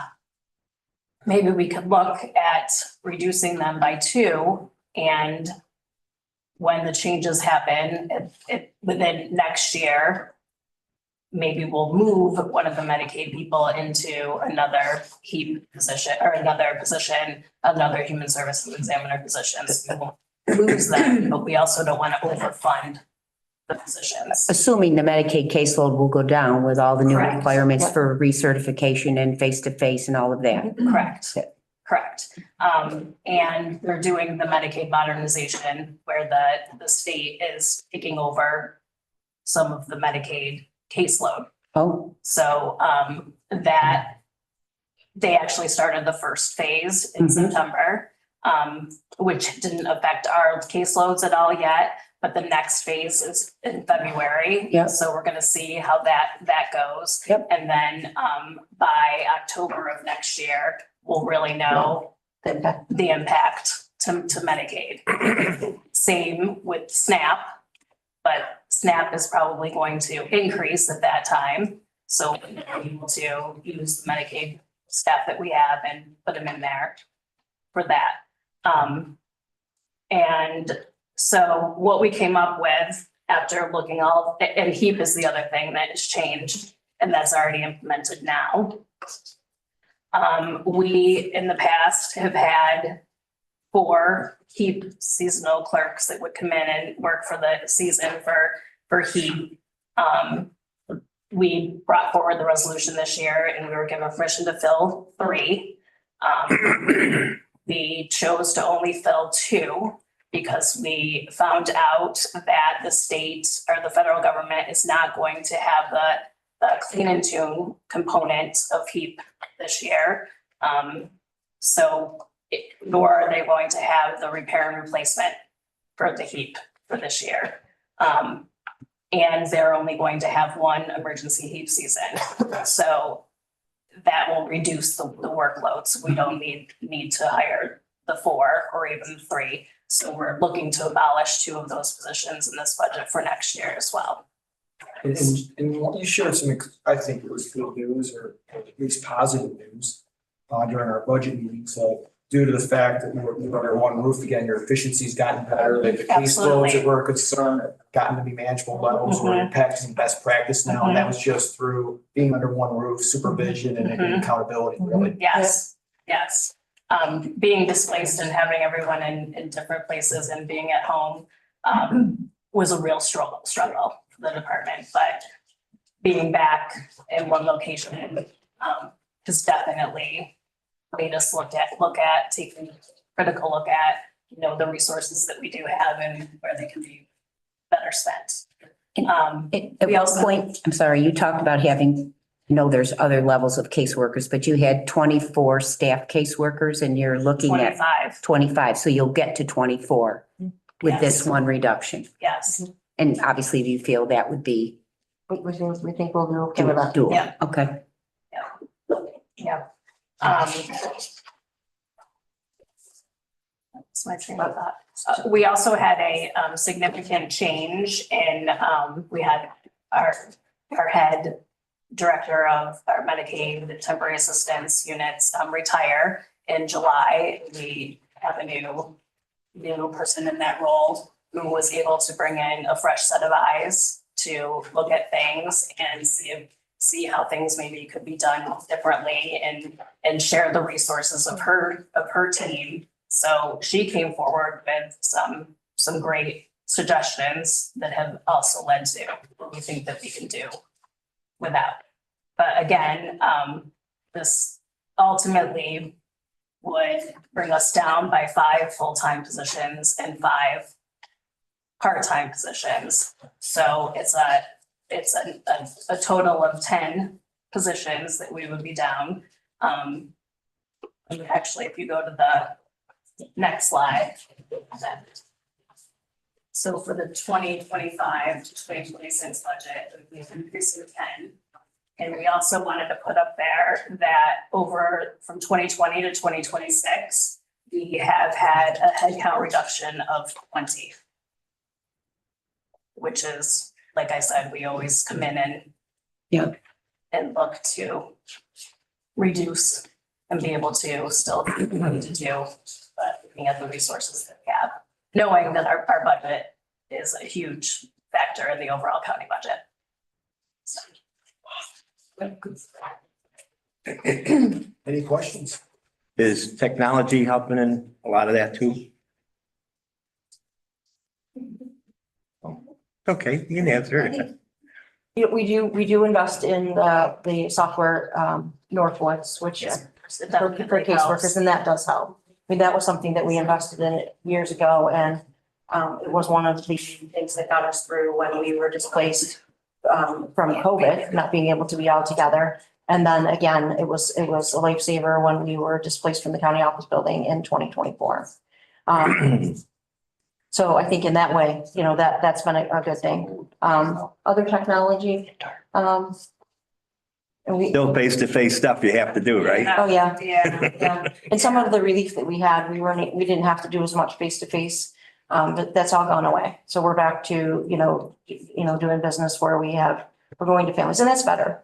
You know, that's much better way to, work with people, provide services. So, all of that is, it's kind of gone back to normal. I think the one thing I was surprised to learn about through this process, and maybe members of our board don't know, I know the public probably doesn't know, is that the DSS budget, $14 million of your budget is for Medicaid expenses.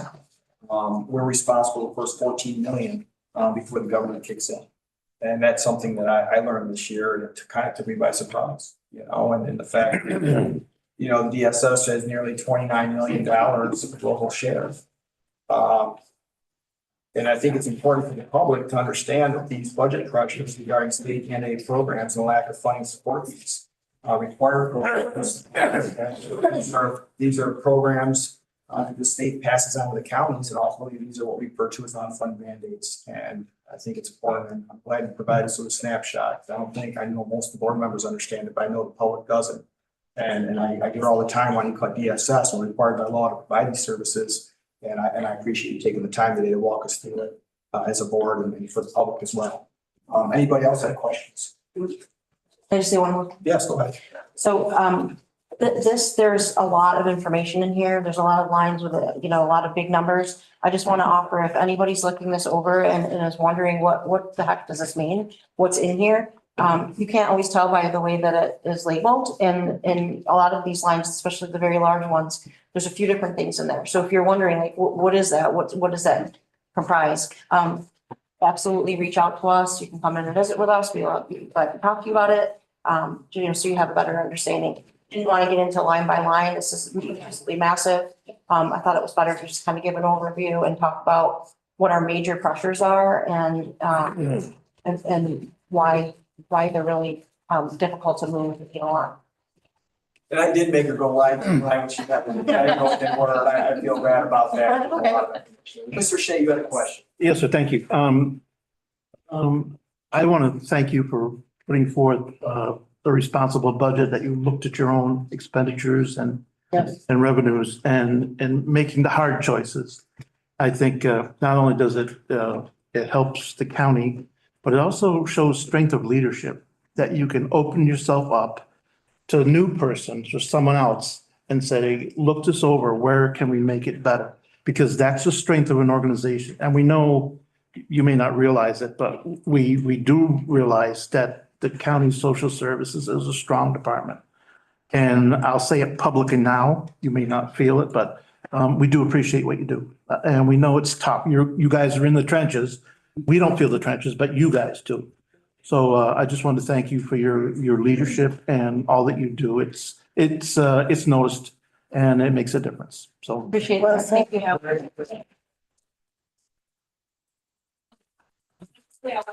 After that, it's really all the employees that work for us, that work in the department, that is showing up every day and doing what they do that makes it. Yep. I didn't mean to slight them, but easier for us to do what we do. They do with a smile on their They face. do. They do. But I just a quick question off the record. When we're done here, I have a question I'd like to ask you. Anybody else questions? Anything about the budget? Questions at all? Budgets. Anybody? Can I just add one more thing? Yeah, please. Might be one of my college professors, one more thing. So, thank you for pointing out the 14,734,000 that's Medicaid. Some of the other things that are in our budget that you heard yesterday, and I'm sure you'll hear in some other the budget presentations. The Department of Social Services does have contracts with internal other county or other departments of the county. So in our budget, we have $417,000 that we give for services to IT, as you heard yesterday, employment and training, mental health. This year, it's the first year that we won't have security. Previous years, we gave money, we paid for the security, so a revenue to the sheriff's department. And the other thing I wanted to point out is that the retiree health insurance in the Department of Social Services is $2 million. Wow. Which is That's across. Yeah, that was staggering last night to hear Lynn which is say more that. than what we pay for our staff. When I do Yes. my budget, I'll have a number for you, the total. That's something I want to point out because it is a stress on our family. It's something we have to discuss. 2 million. Change it. And we're probably in Florida spending it out. Thank you. I really appreciate it.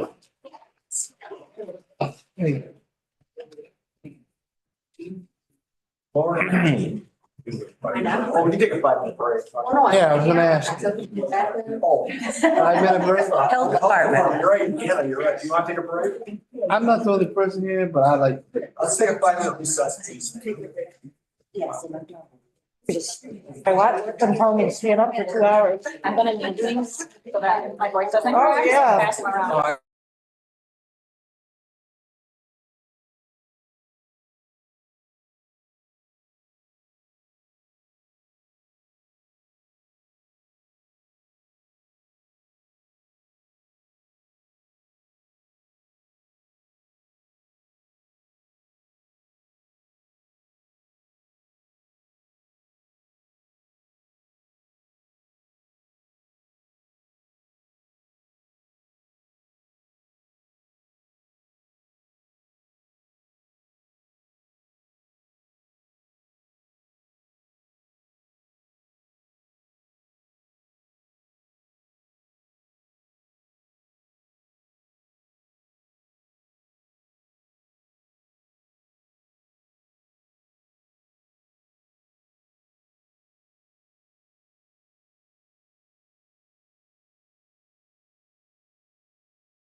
Do I know how to say? She's just out on medical leave, yeah. No, I said it, yeah. I already said it. Yeah. I like, thank you, Amy, for like, I don't know what I'm allowed to say. Do we have an HR? Yeah. All right. exactly. Yeah. Go ahead, yeah. Okay, good evening, everyone. I just want to say thank you to Rosalind, who's here with me. She's really helped me try to put this together since I returned from vacation, and Kathleen has obviously been out. So tonight, the presentation is going to give you an overview of the mandated work, our core functions within the department. I'll provide an overview of our staffing structure and some of the work performed in each division and how it relates to the budget. There is also some data broken down by legislative districts. Kathleen really wanted us to share that, so I hope I'm delivering it in the way that she had envisioned. So the core public health services are through local health departments. Counties are providing essential population-based core public health services that promote and protect the health of all who live, work, and play in the counties throughout New York. So county local health departments protect the public's health by developing and maintaining individual community preparedness. We investigate, prevent, and control communicable diseases. We prevent environmental health hazards through assessment, regulation, and remediation. We prevent chronic diseases through our outreach and education campaigns that promote healthy lifestyles. We protect our communities from unintentional injuries and violence. And we provide services to women, children, and families to support healthy outcomes. And all of our core programming is offset by state aid. So this might be a little pixelated within this PowerPoint, but this is the current organizational chart. And then I did kind of on the next slide break down the department staffing by division and full-time and part-time positions. So within the environmental health division, we're going to have 12 full-time positions. 5 of those are vacant, and 4 of those were just approved for the lead rental registry. We have 1 part-time rabies coordinator. Under community health services, which includes WIC, we have 10 full-time positions, 1's vacant, and we have 3 part-timers. Our health education and public information division staffs 5 people. 3 positions are vacant right now for full-time. And then we also oversee the New York State Public Health Fellows Program, and we have 2 staff within that now. Our children and youth with special healthcare needs, that is the umbrella program for early intervention in preschool. And we have 8 full-time people and 1 part-time person. Our finance division, which Rosen heads up for us, we have 4 full-time staff and 1 part-time. And then admin clerical, which is myself, Kathleen, and some clerical staff, and then our part-time medical director. So there's 4 full-timers and then 1 part-time. The next slide, you may have seen this at committee. I don't know if it was presented at Health and Human Services or where this was shared, but Kathleen had this created to kind of demonstrate that 1/3 of our workforce currently is at retirement age. And just when we think about our planning and what we're doing within our department, we're very mindful of that, and succession planning and cross-training is extremely, extremely important to us. Next slide. I'm only 5 or 6 in before I hit save. There you go. So within the financial structure of our department, we rely on a combination of local appropriations, grants, state aid, revenue from third-party reimbursement, and fees to support the local public health services that we offer. We're managing $10.5 million in expenses, excluding our grants, and we generate revenue of about $6.1 million. $7.7 million is in grants, and that does not include WIC. That's kind of its own element, but that's an additional $591,400 grant. Next slide. I won't read everything that our fiscal office and division does, but they are very, very helpful with us having checks and balances to make sure that we are maximizing the grant funds and state aid that's available to the health department. We obviously try to apply as much as we can to our grants because we can get 100% reimbursement for those things. And then state aid is available for those additional costs. We're very conscientious of all of our expenditures, and I want you to know that in good times and bad. We really work hard to keep our local tax share minimal. And I think you'll see that later on in the presentation.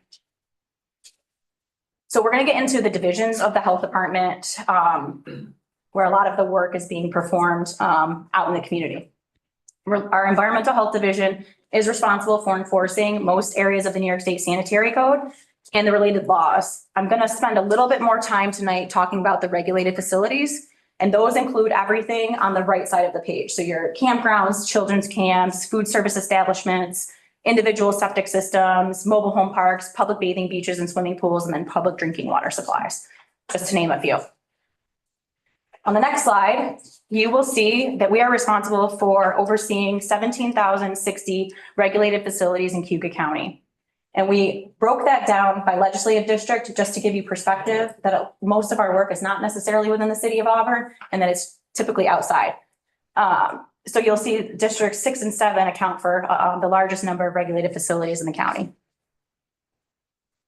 Food restaurant, I mean, you're talking about restaurant, what do you? This is, well, on the next slide, you'll see. So 16,449 of our regulated facilities, which are the individual septic systems. And so I broke that down by municipalities who have the most. So you'll see Town of Cato, Town of Sterling, and Town of Genoa had the largest number of septic systems within the county. Inspections occur on a rotating basis. So we're not doing these inspections every year. Some are scheduled every 7 years. And then some are more frequent if they're closer to a water body. And those cycles are 2 or 3 years. So there is a little bit of more regulation that we do around the water bodies. But anytime a property changes ownership, an inspection is required. And then I just showed you, another program service area that we provide is the food service establishments. So these are the brick and mortar restaurants within the community, not mobile food, not temporary food. So the city of Auburn obviously has the most, Town of Brutus next, Town of Aurelius, and then Town of Sterling. On the next page is some additional work that we do. And you'll see outside of the restaurant inspections, we do 134 inspections of temporary food vendors. So those are your like once a year chicken barbecues at the fire department or a church. It could be someone who wants to sell hot dogs on the Route 90 garage sale. So those are things that we do throughout the year. And these numbers are actually only through September 30th. So they don't reflect the whole calendar year yet. We have 111 inspections of mobile food trucks. So far, we have done 287 investigations for rabies. Our lead inspectors have done 12 initial inspections of homes where children with elevated blood levels reside or frequent. And we've done 18 home inspections for families that want a preventive lead visit. Just as a side note, I wanted to inform you that we are looking to adjust the rates that we charge for some of the environmental permits in 2026. This was something that I think Ani and Kathleen had looked at. It's something I'm going to pick up now and look at doing. Well, assuming that the Board of Health is supportive, I should have more information for you in November as to what that looks like. The next division is health education and public information. And we focus on implementing and evaluating our mandatory programs, public awareness, health promotion, and educational outreach campaigns for a wide variety of topics within the department. This is the one division that is interacting with every other division of the department. Our public information you see probably most frequently from our division. It's daily on our social media and as needed through press releases for boil water and things like that. We're accessing HyperReach to send information out also, and we try to disseminate information in a variety of ways. We know not everyone gets a newspaper. We know not everyone has local cable and TV. So we're very dynamic in the way that we approach getting our information out. Our website and social media management, I like to think that we probably have the strongest social media within the county, and that's because staff have time to dedicate to do that. And it really does help increase awareness of the things that we do. And then as needed, depending on what's going on in the community, we provide physician updates to make them aware of things going on in our community or in the region that they should be abreast of. Question, when it comes to like your social media, like you're getting information out, do you feel like it's the restaurants or the general public that's following you, or a mixture of all of it? It's the general, I would say it's probably the general public and community-based organizations. Okay. And probably the most popular post we ever do for years has been whenever we have a rabies vaccination clinic. It gets the most shares, the most likes, and the most feedback on social media. For animals. For animals, yes. Right. Sorry, that we partner with the SPCA on. Yes, for animals, not for people. Well, you had more rabies investigations than you did food vendor inspections. That must be a real issue here that we're not realizing. Not necessarily positive rabies cases, but like if someone wakes up to a bat in their home, we do an investigation. If someone calls and says that they, their dog got bit by another dog, we have to investigate to make sure that the animals are up to date with their vaccinations. So those investigations could range from a variety of different things, depending on the nature of them. Did I answer your question? No, you did. Okay. Relating back to state aid core services, a couple of things that necessarily weren't called out in the beginning of the slide is that this division focuses on our community health assessment. So thank you to all of you who have shared that we're actively doing our survey right now. Once we get all of that data and analyze it, we will write and create our community health improvement plan. And that is a requirement that we do. It's mandatory, and we do those every 3 years. Moving forward, they will be done every 6 years. So the state's kind of giving us longer to see change in our community. One thing to note is in the past, we have partnered with a consultant and paid for that work. This year, we're doing it in-house to save costs. Do you have to work with the hospital still? Yes. It's a dual. Yeah, we're partnering with them. It looks a little different this year, but yes. Okay, so for years, we've worked to increase revenue by participating in some of optional performance incentive work, and we use these funds to pay for professional services. So in 2025, we were awarded $23,286. In 2024, we were awarded $17,599. So this is just additional things that you have to do throughout the year. And if you meet the criteria, you get different dollar amounts for things. So there were 6 performance measures this current year, and we're still waiting to see what we'll have for 2026. We're overseeing the New York State Public Health Fellows Program, like I mentioned. And then we also implement grant funded work, like our childhood lead poisoning prevention program. I say plus because it's twofold. It's reactive, we're responding to the poisoned child, but it's also preventing children from getting poisoned. And then we have our injury prevention program, bike wheel sport, pedestrian safety. We just kicked off all of the walk to school events recently. And then our Healthy Neighborhoods program. I'm not going to highlight every program that we do within health education and public information, but I want you to see for childhood lead poisoning prevention, we have to do this work regardless. New York State does give us grant funding to offset this mandated work, and we perform a bunch of different tasks associated with that. But the most rigorous thing that we do is we monitor children who are lead poisoned. We make sure that they're going and getting their follow-up blood work. We're making sure we're providing education on what they can do in the home to reduce the risk of poisoning getting worse and things like that. And this program intersects with our environmental health staff. So our environmental health staff, along with our case manager, they go out and they do the inspections. And in the city of Auburn, we have 36 properties so far that have been inspected. And I want you to know that 36 might seem small, but there's usually and sometimes more than one child residing or frequenting at that property.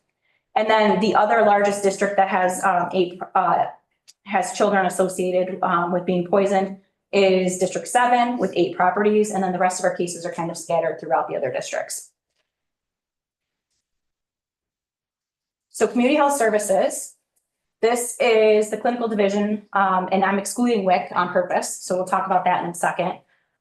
This is providing health guidance, prenatal and postpartum programs, prevention and control of communicable disease, and administration of vaccines. So far for communicable diseases, including tuberculosis, year to date through September 30th, we've had 262 confirmed cases ranging from, sexually transmitted infections to other things. There's been around 350 investigations that our staff have started, but those did not meet CRACE criteria and were dismissed. This is a core service state aid function that we must do. Immunization programs, the data that you're seeing here on this slide is from September 2024 to September of 2025. We've administered 816 vaccines. I want you to all be aware that a few months ago, we approached the Board of Health and they supported that our vaccine administration fee increased from $18 to $25. So that is new for this year. It was implemented, I believe, June or July. I'm not quite sure when it was. So we'll start to see a little bit more revenue coming in from that. That is a charge that's for every vaccine given. So if one child gets 2 or 3 vaccines, it's that charge for those 3 vaccines. So it would be 25 times 3. For COVID vaccine administration, the dollar amount we can charge is $40. Prenatal maternal child health, that program receives referrals and does some education to the families. We are getting a majority of our referrals from the Auburn OBGYN office and the hospital maternity floor, as well as QCAD and community-based organizations. So far to date, we've received 306 referrals. And again, that's another core service state aid program in addition to the immunization program. So on the next slide, I wanted to break down our budget in pieces. So these programs and divisions that we just talked about make up the budget account 4010. And as you'll see, the local share has gone up a little bit, but salary and fringe are going up because we're adding those 4 positions associated with the mandated work for lead registry, and then health insurance is going up. So I'm hoping that kind of piecemealing the budget this way will be a little more effective than seeing it all on the other pages. If we move on to the WIC program, for those of you who don't know, WIC provides many benefits, but specifically to pregnant women, breastfeeding moms and babies, moms with babies younger than 6 months of age, as well as infants and children who are younger than 5. And what's most important that a lot of people don't know, and it's a great opportunity to remind everyone, is that it includes foster children, children who are living with caretakers such as dad, grandparents, or other family members. This is a federal program. It's run through New York State Department of Health and administered locally by the health department. We are we're staying aware of what's going on with the federal government. And so far, New York is saying that we're still open for business here in New York State for WIC. So I just want you all to know that we are we're paying close attention to that. A majority of our participants are from the city of Auburn, but we do have a good majority from legislative districts 2 and 3, and then districts 5 and 4 respectively. We offer 2 satellite clinics a month, one in Cato and one in Moravia, to serve our real participants, reducing transportation as a barrier. Could you state what 2 and 3 the districts are for the people that don't know? Yeah, I knew you were going to ask me. So let me refer back. I knew someone was going to ask me. So District 2 is Conquest Men's, Montezuma and Troop, and then District 3 is Brutus and Cato. And then District 5 is Senate and Owasco, and District 4 is Aurelius, Fleming, and Stringport. Okay. Basically, they're all the donut towns. Correct. So next, I want you to see the WIC budget. So this is account number 4082. This is a grant program, like I mentioned, and we fund at 100% of the operations of the program.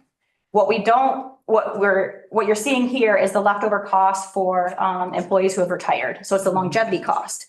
Our WIC grant every year, depending on how much is remaining, allows us to cover some of those expenses. It varies year to year. Sometimes it's more, sometimes it's less, but that is unique. So we are able to use grant funds to help us cover retirees' health insurance costs. And we're also covering the existing staff's salaries and fringe. And this was just the balance of what you've gone over that they wouldn't allow. Right. Right.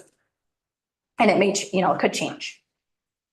On the next page, this isn't necessarily a division, but it's just a highlighting the grants that we have. We do have 14 spread across our division. So our fiscal team does a great job of managing that. It equates to $7.7 million, again, not including WIC. And we use these grant funds to provide a variety of services that meet the needs of our community. Our grant funding, as I mentioned, is used to offset salaries and fringe of staff, which totaled over $1 million. So that's the salary and the fringe.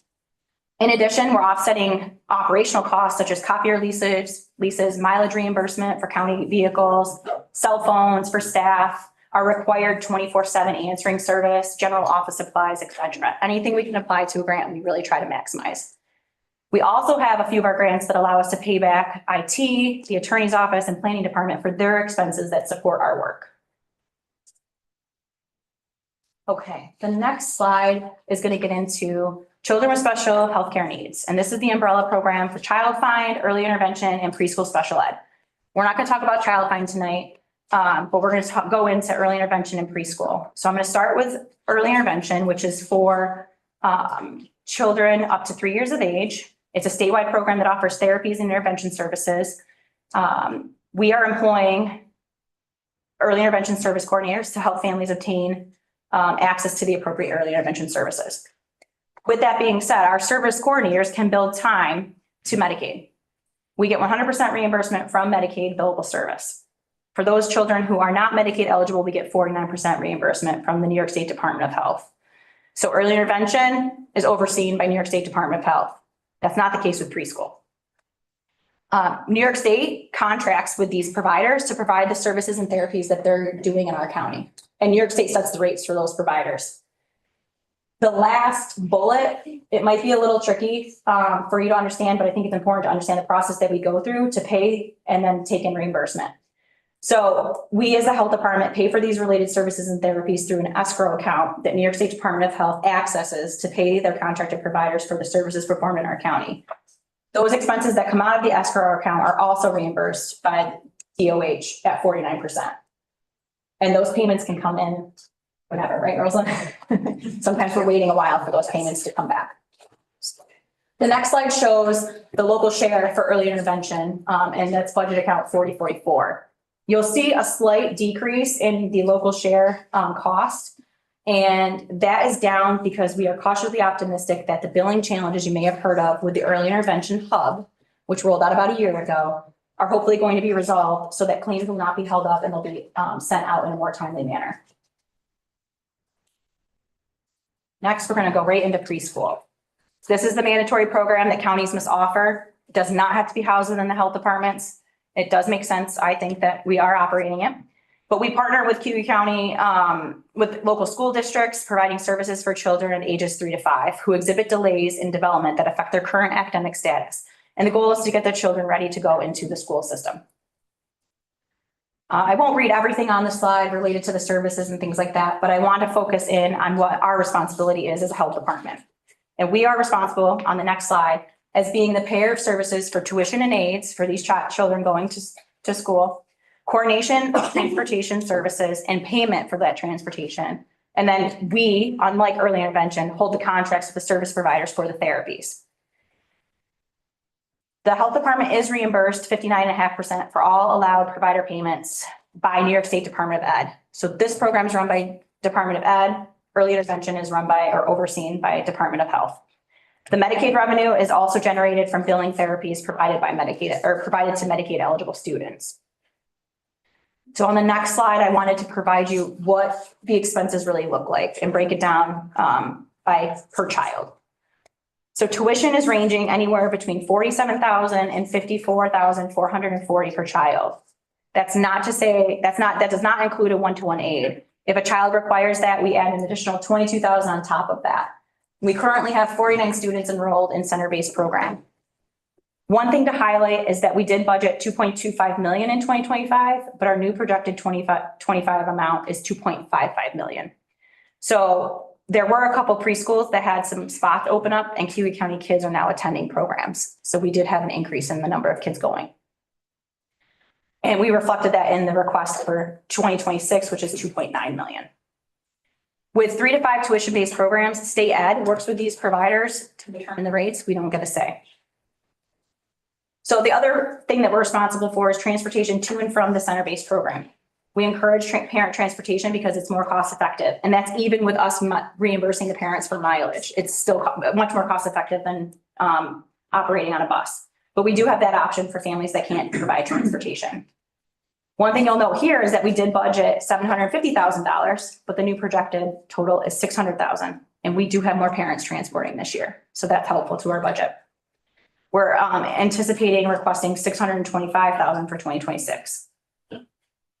Related services can range from being a $38 visit to $95 per child for therapies and even higher for specialty services such as vision and audiology. And we are responsible for those. So we budgeted 1.3 million for 2025, excuse the missing F in the 4 right there. And then we have budgeted 1.4 million for 2026. All of these related services rates are proposed by the county and then submitted to state ed for approval on an annual basis. The next slide, it's really going to just demonstrate the number of children receiving preschool services in Cayuga County by legislative district. So what's in blue is all the related services that we're paying for and then for the children, and then in orange is the tuition based. On the next slide, you'll see the local share for budget account 4045, which is the preschool program we're speaking to. You'll see increases from last year to this year, and a majority of the increase is coming from the contractual expenses, which are, the tuition and the related services that we're seeing. Deanna, I have a quick question. Do you have any wait lists for EI or preschool special ed? I think we do have wait lists for early intervention services. I don't know about preschool. Do you? I think when they opened the third class at Evers and another one at Milestones, it's accommodating more children. Right, Milestones. Right. Yes. So EI, I wonder, I'm just, sometime I'll catch up with you about how many are on that wait list. I'm just curious. So part of the issue that goes with that and why children are waitlisted is because of a provider shortage. Yeah. The most popular services that children are getting are physical therapy, speech, and occupational therapy. And there is that's not unique to Cayuga County, that's across New York State. So more kids are waitlisted because they're waiting to get services. Outside the city becomes an issue as well? in Outside the terms of city- Travel or? Outside of the city, it's a little more challenging, but I think staff have tried to find ways to incentivize providers to go and get them there. Yeah. Any other questions right now? So don't let your eyes hurt you.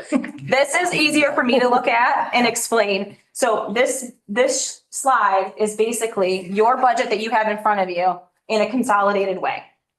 And so what I want to highlight is that I'm going to focus on the 40-40 budget, the 40-44 and the 40-45, and I'll talk about that.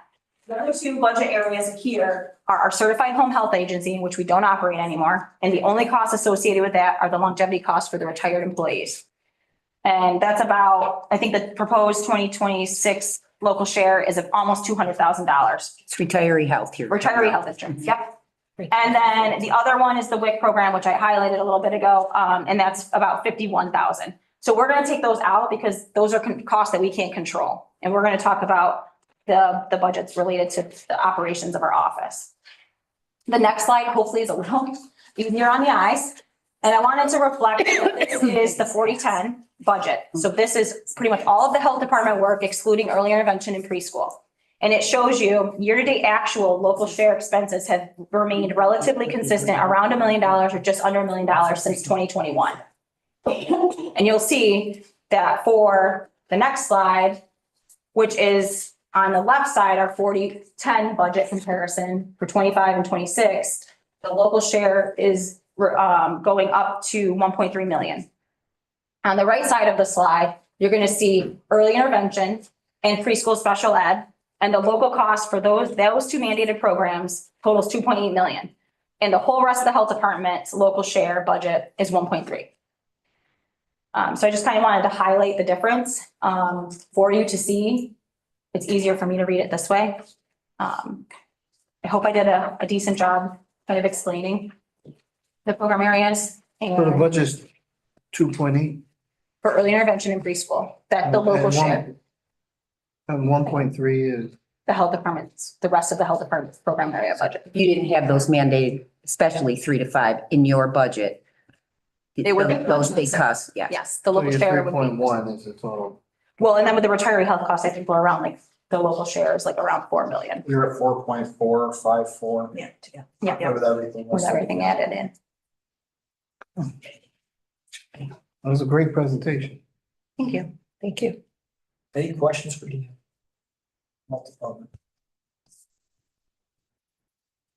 Okay. Bob, what are you thinking? I really probably shouldn't say, but I was going to ask Deanna, has the town of Sterling always been a burden to the health department? You know, I'm gonna just zip my lip. You know, the last time it was about the My district. Patriots. Oh. Sterling. It's always something. If you have time to look through the presentation and there's questions, feel free to reach out and ask myself or Rosalind. And if there's anything that was missing from here that you would like more information on, I'm happy to work to get that for you. Thank you.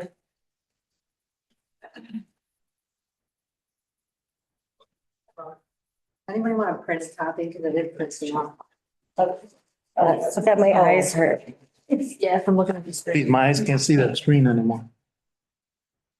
Love it here. Yes. There you go. You want one? Yeah, thank you. I have my computer tonight. Oh, I didn't. I'm not. Good. Okay. I'll take. I printed on the page freeze. Found off. Yeah, the donut image is interesting. Yeah, so I'll bring the whole, the donut. I think those, yeah. Yeah, I hadn't heard that analogy yet. Yeah. Yep. Do you know him then, or you just guessing? Gotta be what it means, right? No. All right, so, I prepared a, hopefully, kind of overview of what we do, what our staff looks like, and some highlights of some of the bigger budget lines, as well as a couple of the pressures and positives about our budget. So the first slide you'll see, this kind of just breaks down our staffing.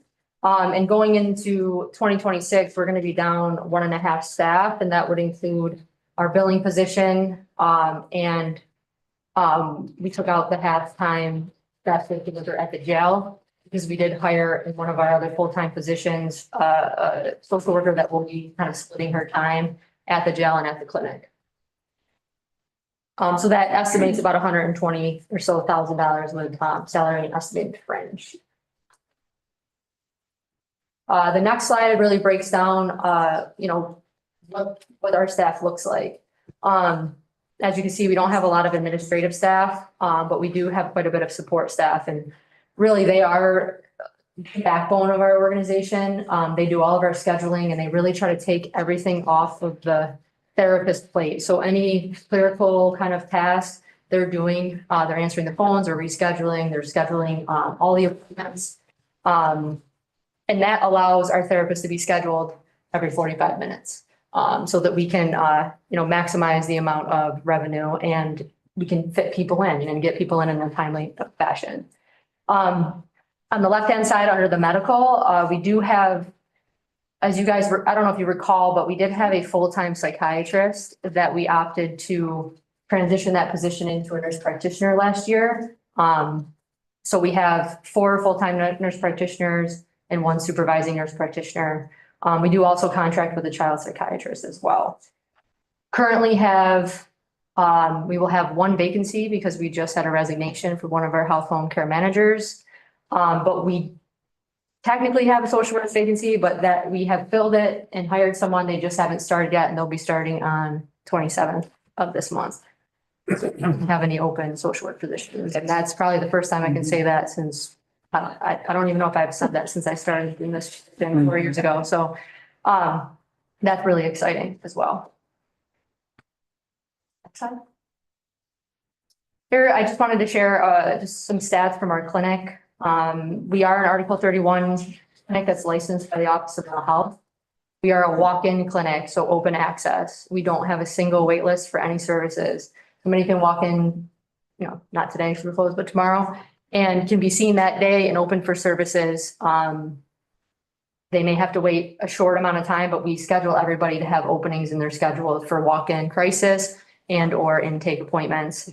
Also, as far as getting scheduled with one of our nurse practitioners or psychiatrists, we're looking at it just a few weeks, which is really unheard of. If you go anywhere, there's constant wait lists for services, especially for mental health services. So just great that we're able to schedule that way, and that people are able to just walk in if they need just to talk to somebody because they're in crisis or need to start services. Our census is right around where we kind of hover. We're usually over 2,000 people that we're serving at any given time.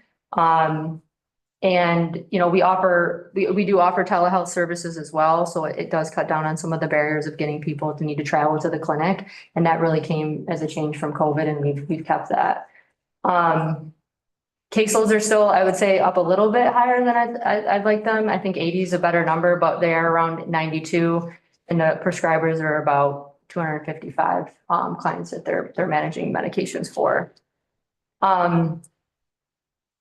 There's a couple things about our visits, and then we also have 2 satellites, soon to be 3. So we're in the process of working on the agreement for Moravia School to be able to then apply for our operating certificate for our satellite office in the Moravia School District. Those satellites are just an extension of our clinic, where we're actually able to bill at 125% if we are at our actual clinic. So I think that's really exciting to partner with the school districts, especially in those areas where it might be harder to travel to the clinic for those families and kids, that they can be seen right at the school district and be able to cut down on the barriers of them being seen. And then we also have our nurse practitioners rotating coverage for the jail psychiatry that they manage as well. The next slide kind of breaks down a lot of our services that we're not just a mental health clinic. We do provide a lot of other services. Our daytime mobile crisis, there's just some data there for you. They've been on almost 190 90 visits total this year. And that includes follow-up as well. So they'll follow the person. They see them in an initial visit, they'll follow them. They can see them as many times and we can bill as many times. There used to be a cap on like 2 weeks or 3 weeks after you saw them for the initial visit, but we can keep going and see them until they're connected to services as many times as we need to. So that's revenue generating as well as we do receive state aid for that. And then our health home care management is also revenue generating as well, where we have 2 care managers who have caseloads of about 20 that they manage, probably some of our more intensive people. They do care management for all of our people who want assisted outpatient treatment through court, as well as non-Medicaid, because we are the legacy provider. So we do receive funding to be able to get reimbursed for the non-Medicaid people that we're serving for care management. Some of the mandated things that we would have to do, regardless if we have a clinic or not, are our assisted outpatient treatment program, our adult and children's SPOA. So those are the single point of access. So it's really about, if a child needs services in this county, we manage all of those referrals and we refer them to the services that we contract with. Both DSS contracts with some of those services as well as us, but that all flows through what's called FAST. That's the children's SPOA program. And then we also manage the adult SPOA. So that's any referrals for housing or care management. They all flow through our office as well. We also, the county is required to have a threat assessment management team that we play a pretty large part in with the law enforcement, especially the sheriff's department. We're monitoring, up to like this year already from January till now, which it usually picks up when school starts. We've had about 30 different significant threat assessments that we've looked at and or completed at the clinic. There are referrals that come from school or the community. So they're not just children. There's probably about 25 of those are children and about 5 of those are adults that we're managing. And we constantly meet on those cases, review them, see who's, what's going on with those people that are connected with services, and hopefully just mitigating risks that anything, serious would happen with those cases. Or threat assessment management is required? Yeah, so there was a mandate. Whether you have a clinic or not? Yes, it was a mandate more for, it's a county. The county itself has to have a team. So there was some funding attached to that. I think it went to the sheriff's department because they manage some of that as well. But our people are spending quite a bit of time on participating in that team. Yep. We're instrumental in creating the infrastructure of the threat assessment management, and we're really instrumental in pushing the protocol out to the different districts. Yeah. Yep. And we sit on we manage some of those cases. We have multiple follow-up calls to be sure that we're managing the case and that they're connected to where they need to be connected. And then we also, sometimes we refer out to some of the services we contract with, like Cayuga centers, that help do some more intensive case management with those families, and they monitor them as well. I don't know any by the districts.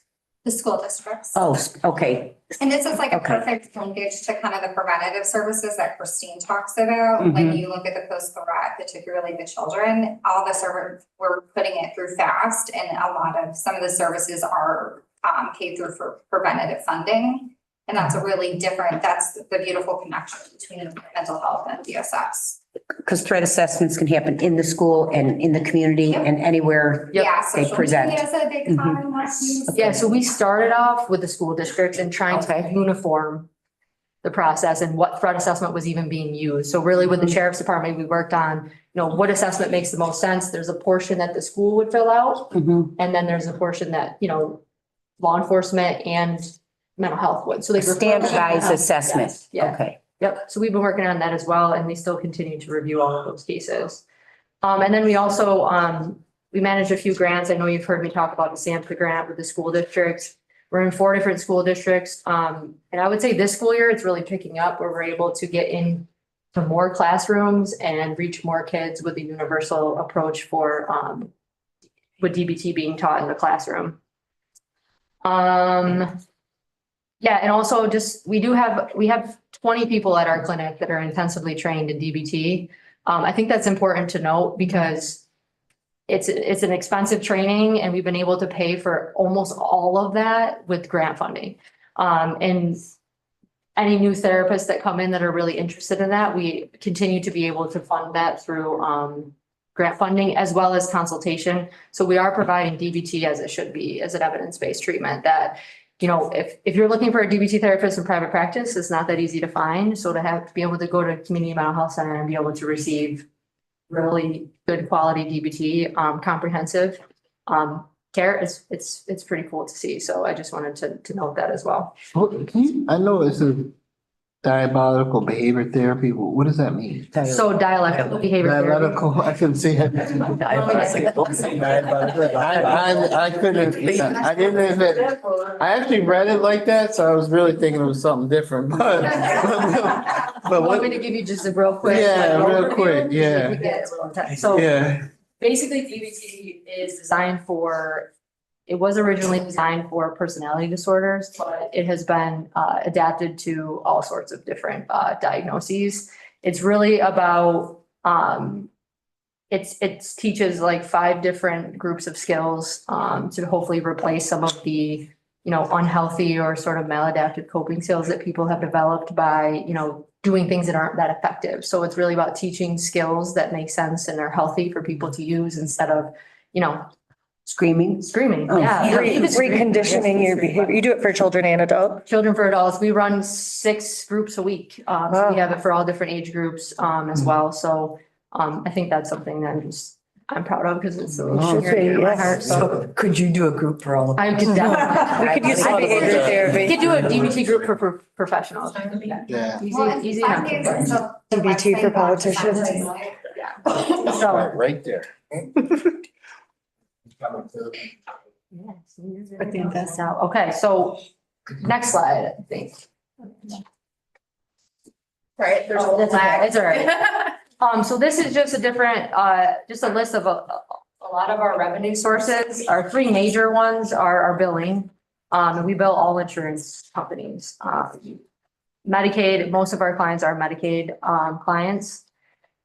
Our state aid as well as uncompensated care. So uncompensated care is we get funding for, you know, we don't turn anybody away regardless if they have insurance or not. So this is anybody can come to our clinic and we're not going to say we can't serve you because you don't have insurance or you can't pay for the service. So we get compensated by we get compensated for that, and that is also in our budget. So you'll see, you know, this is all included, not all of it, but the compensated care and the billing is included in that mental health fee line that you see, the big line at the top of our budget. There are some, that's not the only thing that's budgeted in there. There's other things like salaries, but those are salaries that are paid for by grants that are included in there because they're offset at different points in the budget. So I just wanted to note that as well. Bob's got a question. Have you been aware of any reductions coming from on the federal level? Other than, you know, just that it's going to be interesting to see our people recertify very often for it, but we haven't, no, not necessarily. I think the commissioner of OMH has said, you know, she was asked specifically about the uncompensated care. So if more people are going to not have insurance, what's that going to look like? And she basically said that we would look at that. We would look at that, what uncompensated care looks like if more and more people are not able to be eligible for insurance or aren't reapplying and are not, you know, have eligible insurance. So that's a dollar amount that comes in from the state. Yeah, it's based on, we have to meet like a certain percentage of our visits have to be uncompensated and then we get paid for that. It's like 4% or something. 3. Do you know, would you be eligible to participate in any of the value-based payment incentives, like with the managed care companies for like hospital follow-ups and things like that? So we are to do all of that. But that's not, was that in part of your revenue at all? No. No. Is it what your care managers like? No, it's different. No. You get paid out for the quality measures. Yeah, no, that's not, they have always talked about mental health being included in these payments, but then they sort of took that part out of that piece, so.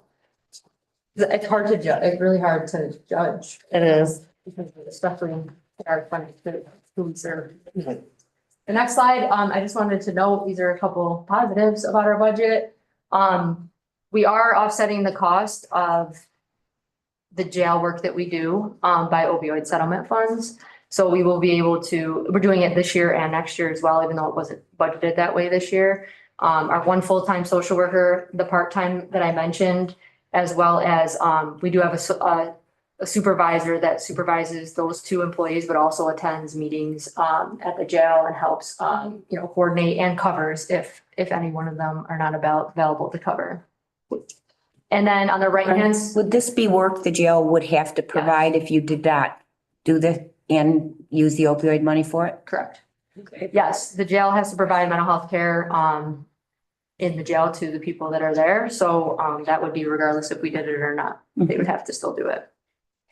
On the right-hand side, we knew we had been able to cover initially on mobile crisis. The daytime mobile crisis team was funded through ARPA as a initial startup. And then we were able to use there's billing that is associated with that, but it's not enough to cover the cost of the program. I think OMH intended it to be, and it's just not. So we were able to cover it by a grant that ended at the end of September of this year, just for 1 year.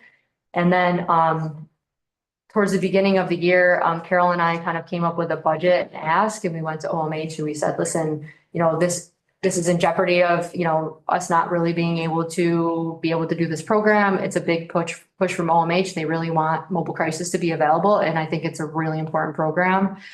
So we asked for it and they said yes. And they said that would continue in our state aid annually to be able to pay for the program. So we do bill and we will continue to bill as much as we can. And then there's other program expenses that this can also help cover, as well as the salaries of the people that are designated to the program.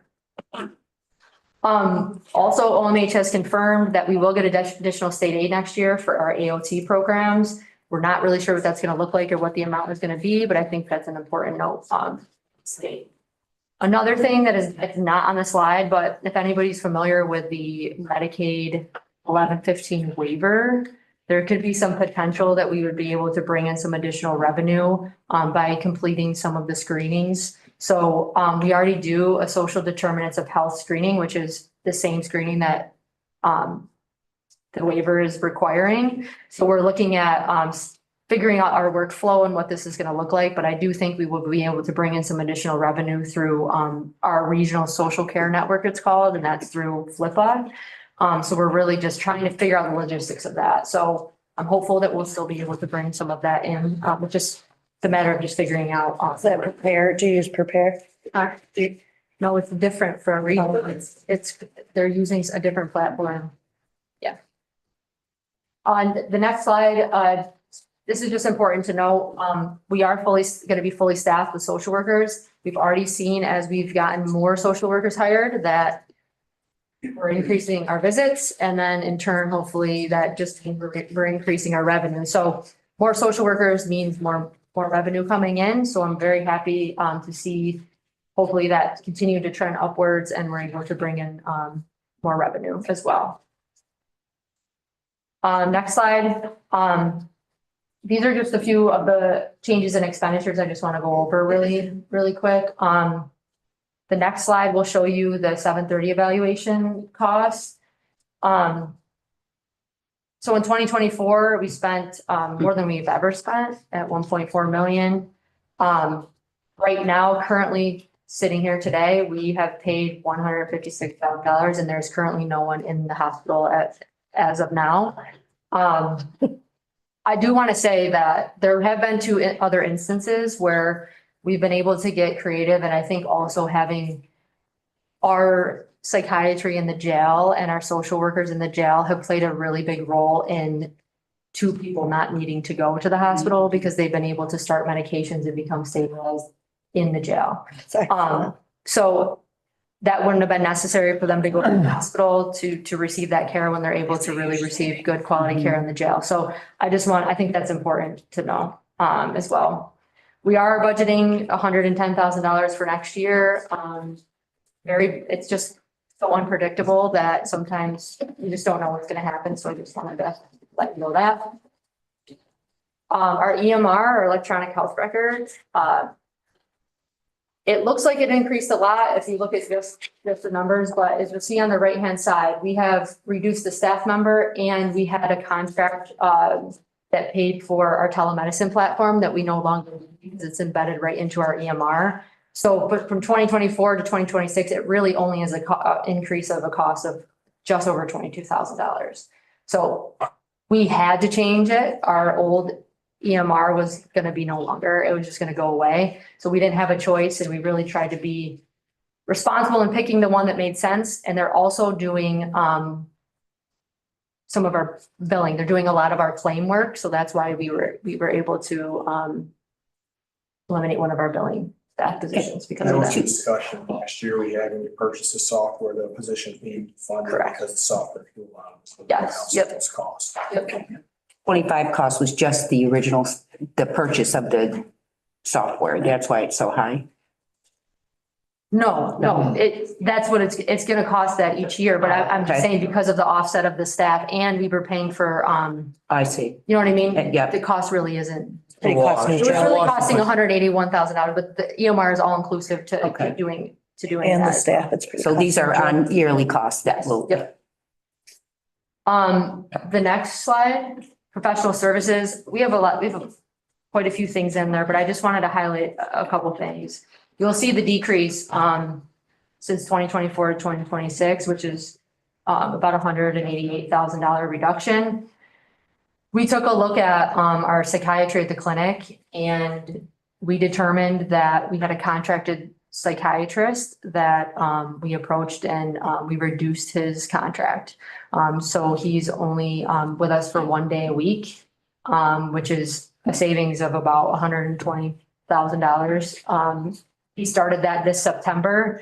We really just looked at caseloads and we could take a lot of his cases into our full-time staff that already exist at the clinic. So Perfect. we do need a psychiatrist for our AOT evaluation, so he has agreed to do those.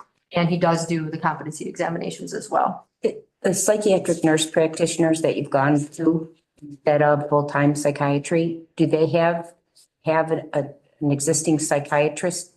They just have to, no, they don't have to have a psychiatrist on site at all. They just have to have a doctor that they That can has, consult with if needed. right, an oversight. And they can but have all different ones if they want. Doesn't have to be Mhm. part of their clinic. Yep. Okay. Yep.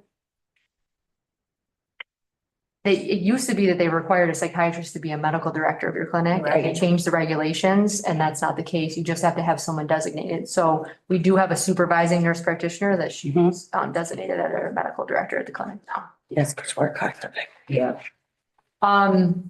Next slide. This was sort of outside of our control. The county went with a new contract and we are considered a medical building, so it needs to have a medical clean, which should have always had, but it just didn't. That wasn't the agreement from before. So that's where you see the increase in the cost of the cleaning company. And then the last one is just a note for you when you review the budget. If you see this line, which is the contractual expenses go up $48,000, it is offset by revenue. I just wanted to kind of bring that up as you look through it. It's not an increase of $48,000. So just when you review your report that you note that. Last slide is the Round County share. So if you remove all of the mandated things that are outside of my control, which are the 730s, in retirement, health insurance costs. And also if you remove the $47,000 that we cannot pay for through opioid settlement funds, because it doesn't qualify as an approved use for our psychiatry in the jail. I put 160, but if you minus the 47, we're really only looking at a little over $100,000 that the mental health department is costing. So I wanted to lay that out because I know everybody asked, like, yes, we don't, the clinic isn't mandated, but we provide a lot of services to the community, for very little cost. So I just wanted to note that on the last slide. Very important stuff. Without the revenue, there'd be higher local costs for the mandated work yet too. A little more in depth. Yeah. Yeah. Yeah.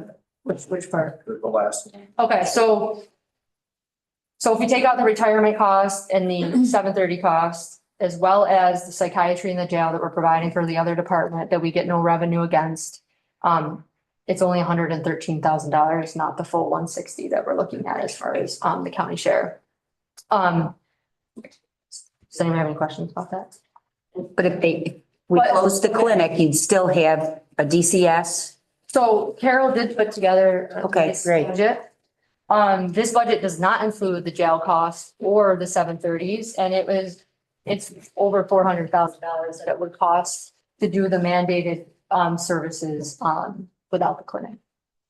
County would That's an still be in important- for- So you would have to, and you would add in, you'd have to pay for somebody, you'd have to pay for the contracted psychologist or psychiatrist to do the 730 evaluations, because we wouldn't have any on staff either. And you would have to provide the mental health services for the jail they'd have to pay for as well on top of that. So this is about $435,000. That makes sense. Well, if you're doing some hospital diversion too, you're saving a lot of Medicaid money. And also Yeah, I mean, you're that's a saving, little That's crazy. so you're saving expensive. other way, because they'd be on other services, they ain't going away, you know? Right. Even if they're in a county. Makes a lot of sense. Does anybody have any? Good job. It's a well put together presentation. I actually like it. The last number on page 12.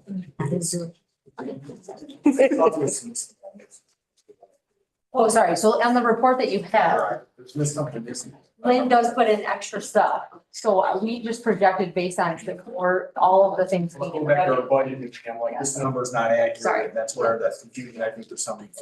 Yeah, so the report in front of you is gonna say $85,000 share, but Lynn hasn't put all of her things in there. So Carol estimated with everything being in the budget, that's what the number would be. That's why it's higher. Should have said this. Any questions? Everybody looks like they're ready to go. Thank you, Lauren. Thank you. Appreciate it. Any discussion? I just saw it now. Anything We gone through all of them or ones we left? Which ones are left? We afforded. Tonight, we're done, but we have two more. Next Yeah, week, we have one and then next we'll week and go, one the we'll have gone 23rd. through all of them. Got it. The ones that were. All right. How many of us have we, as? First. Second. Favor. Aye.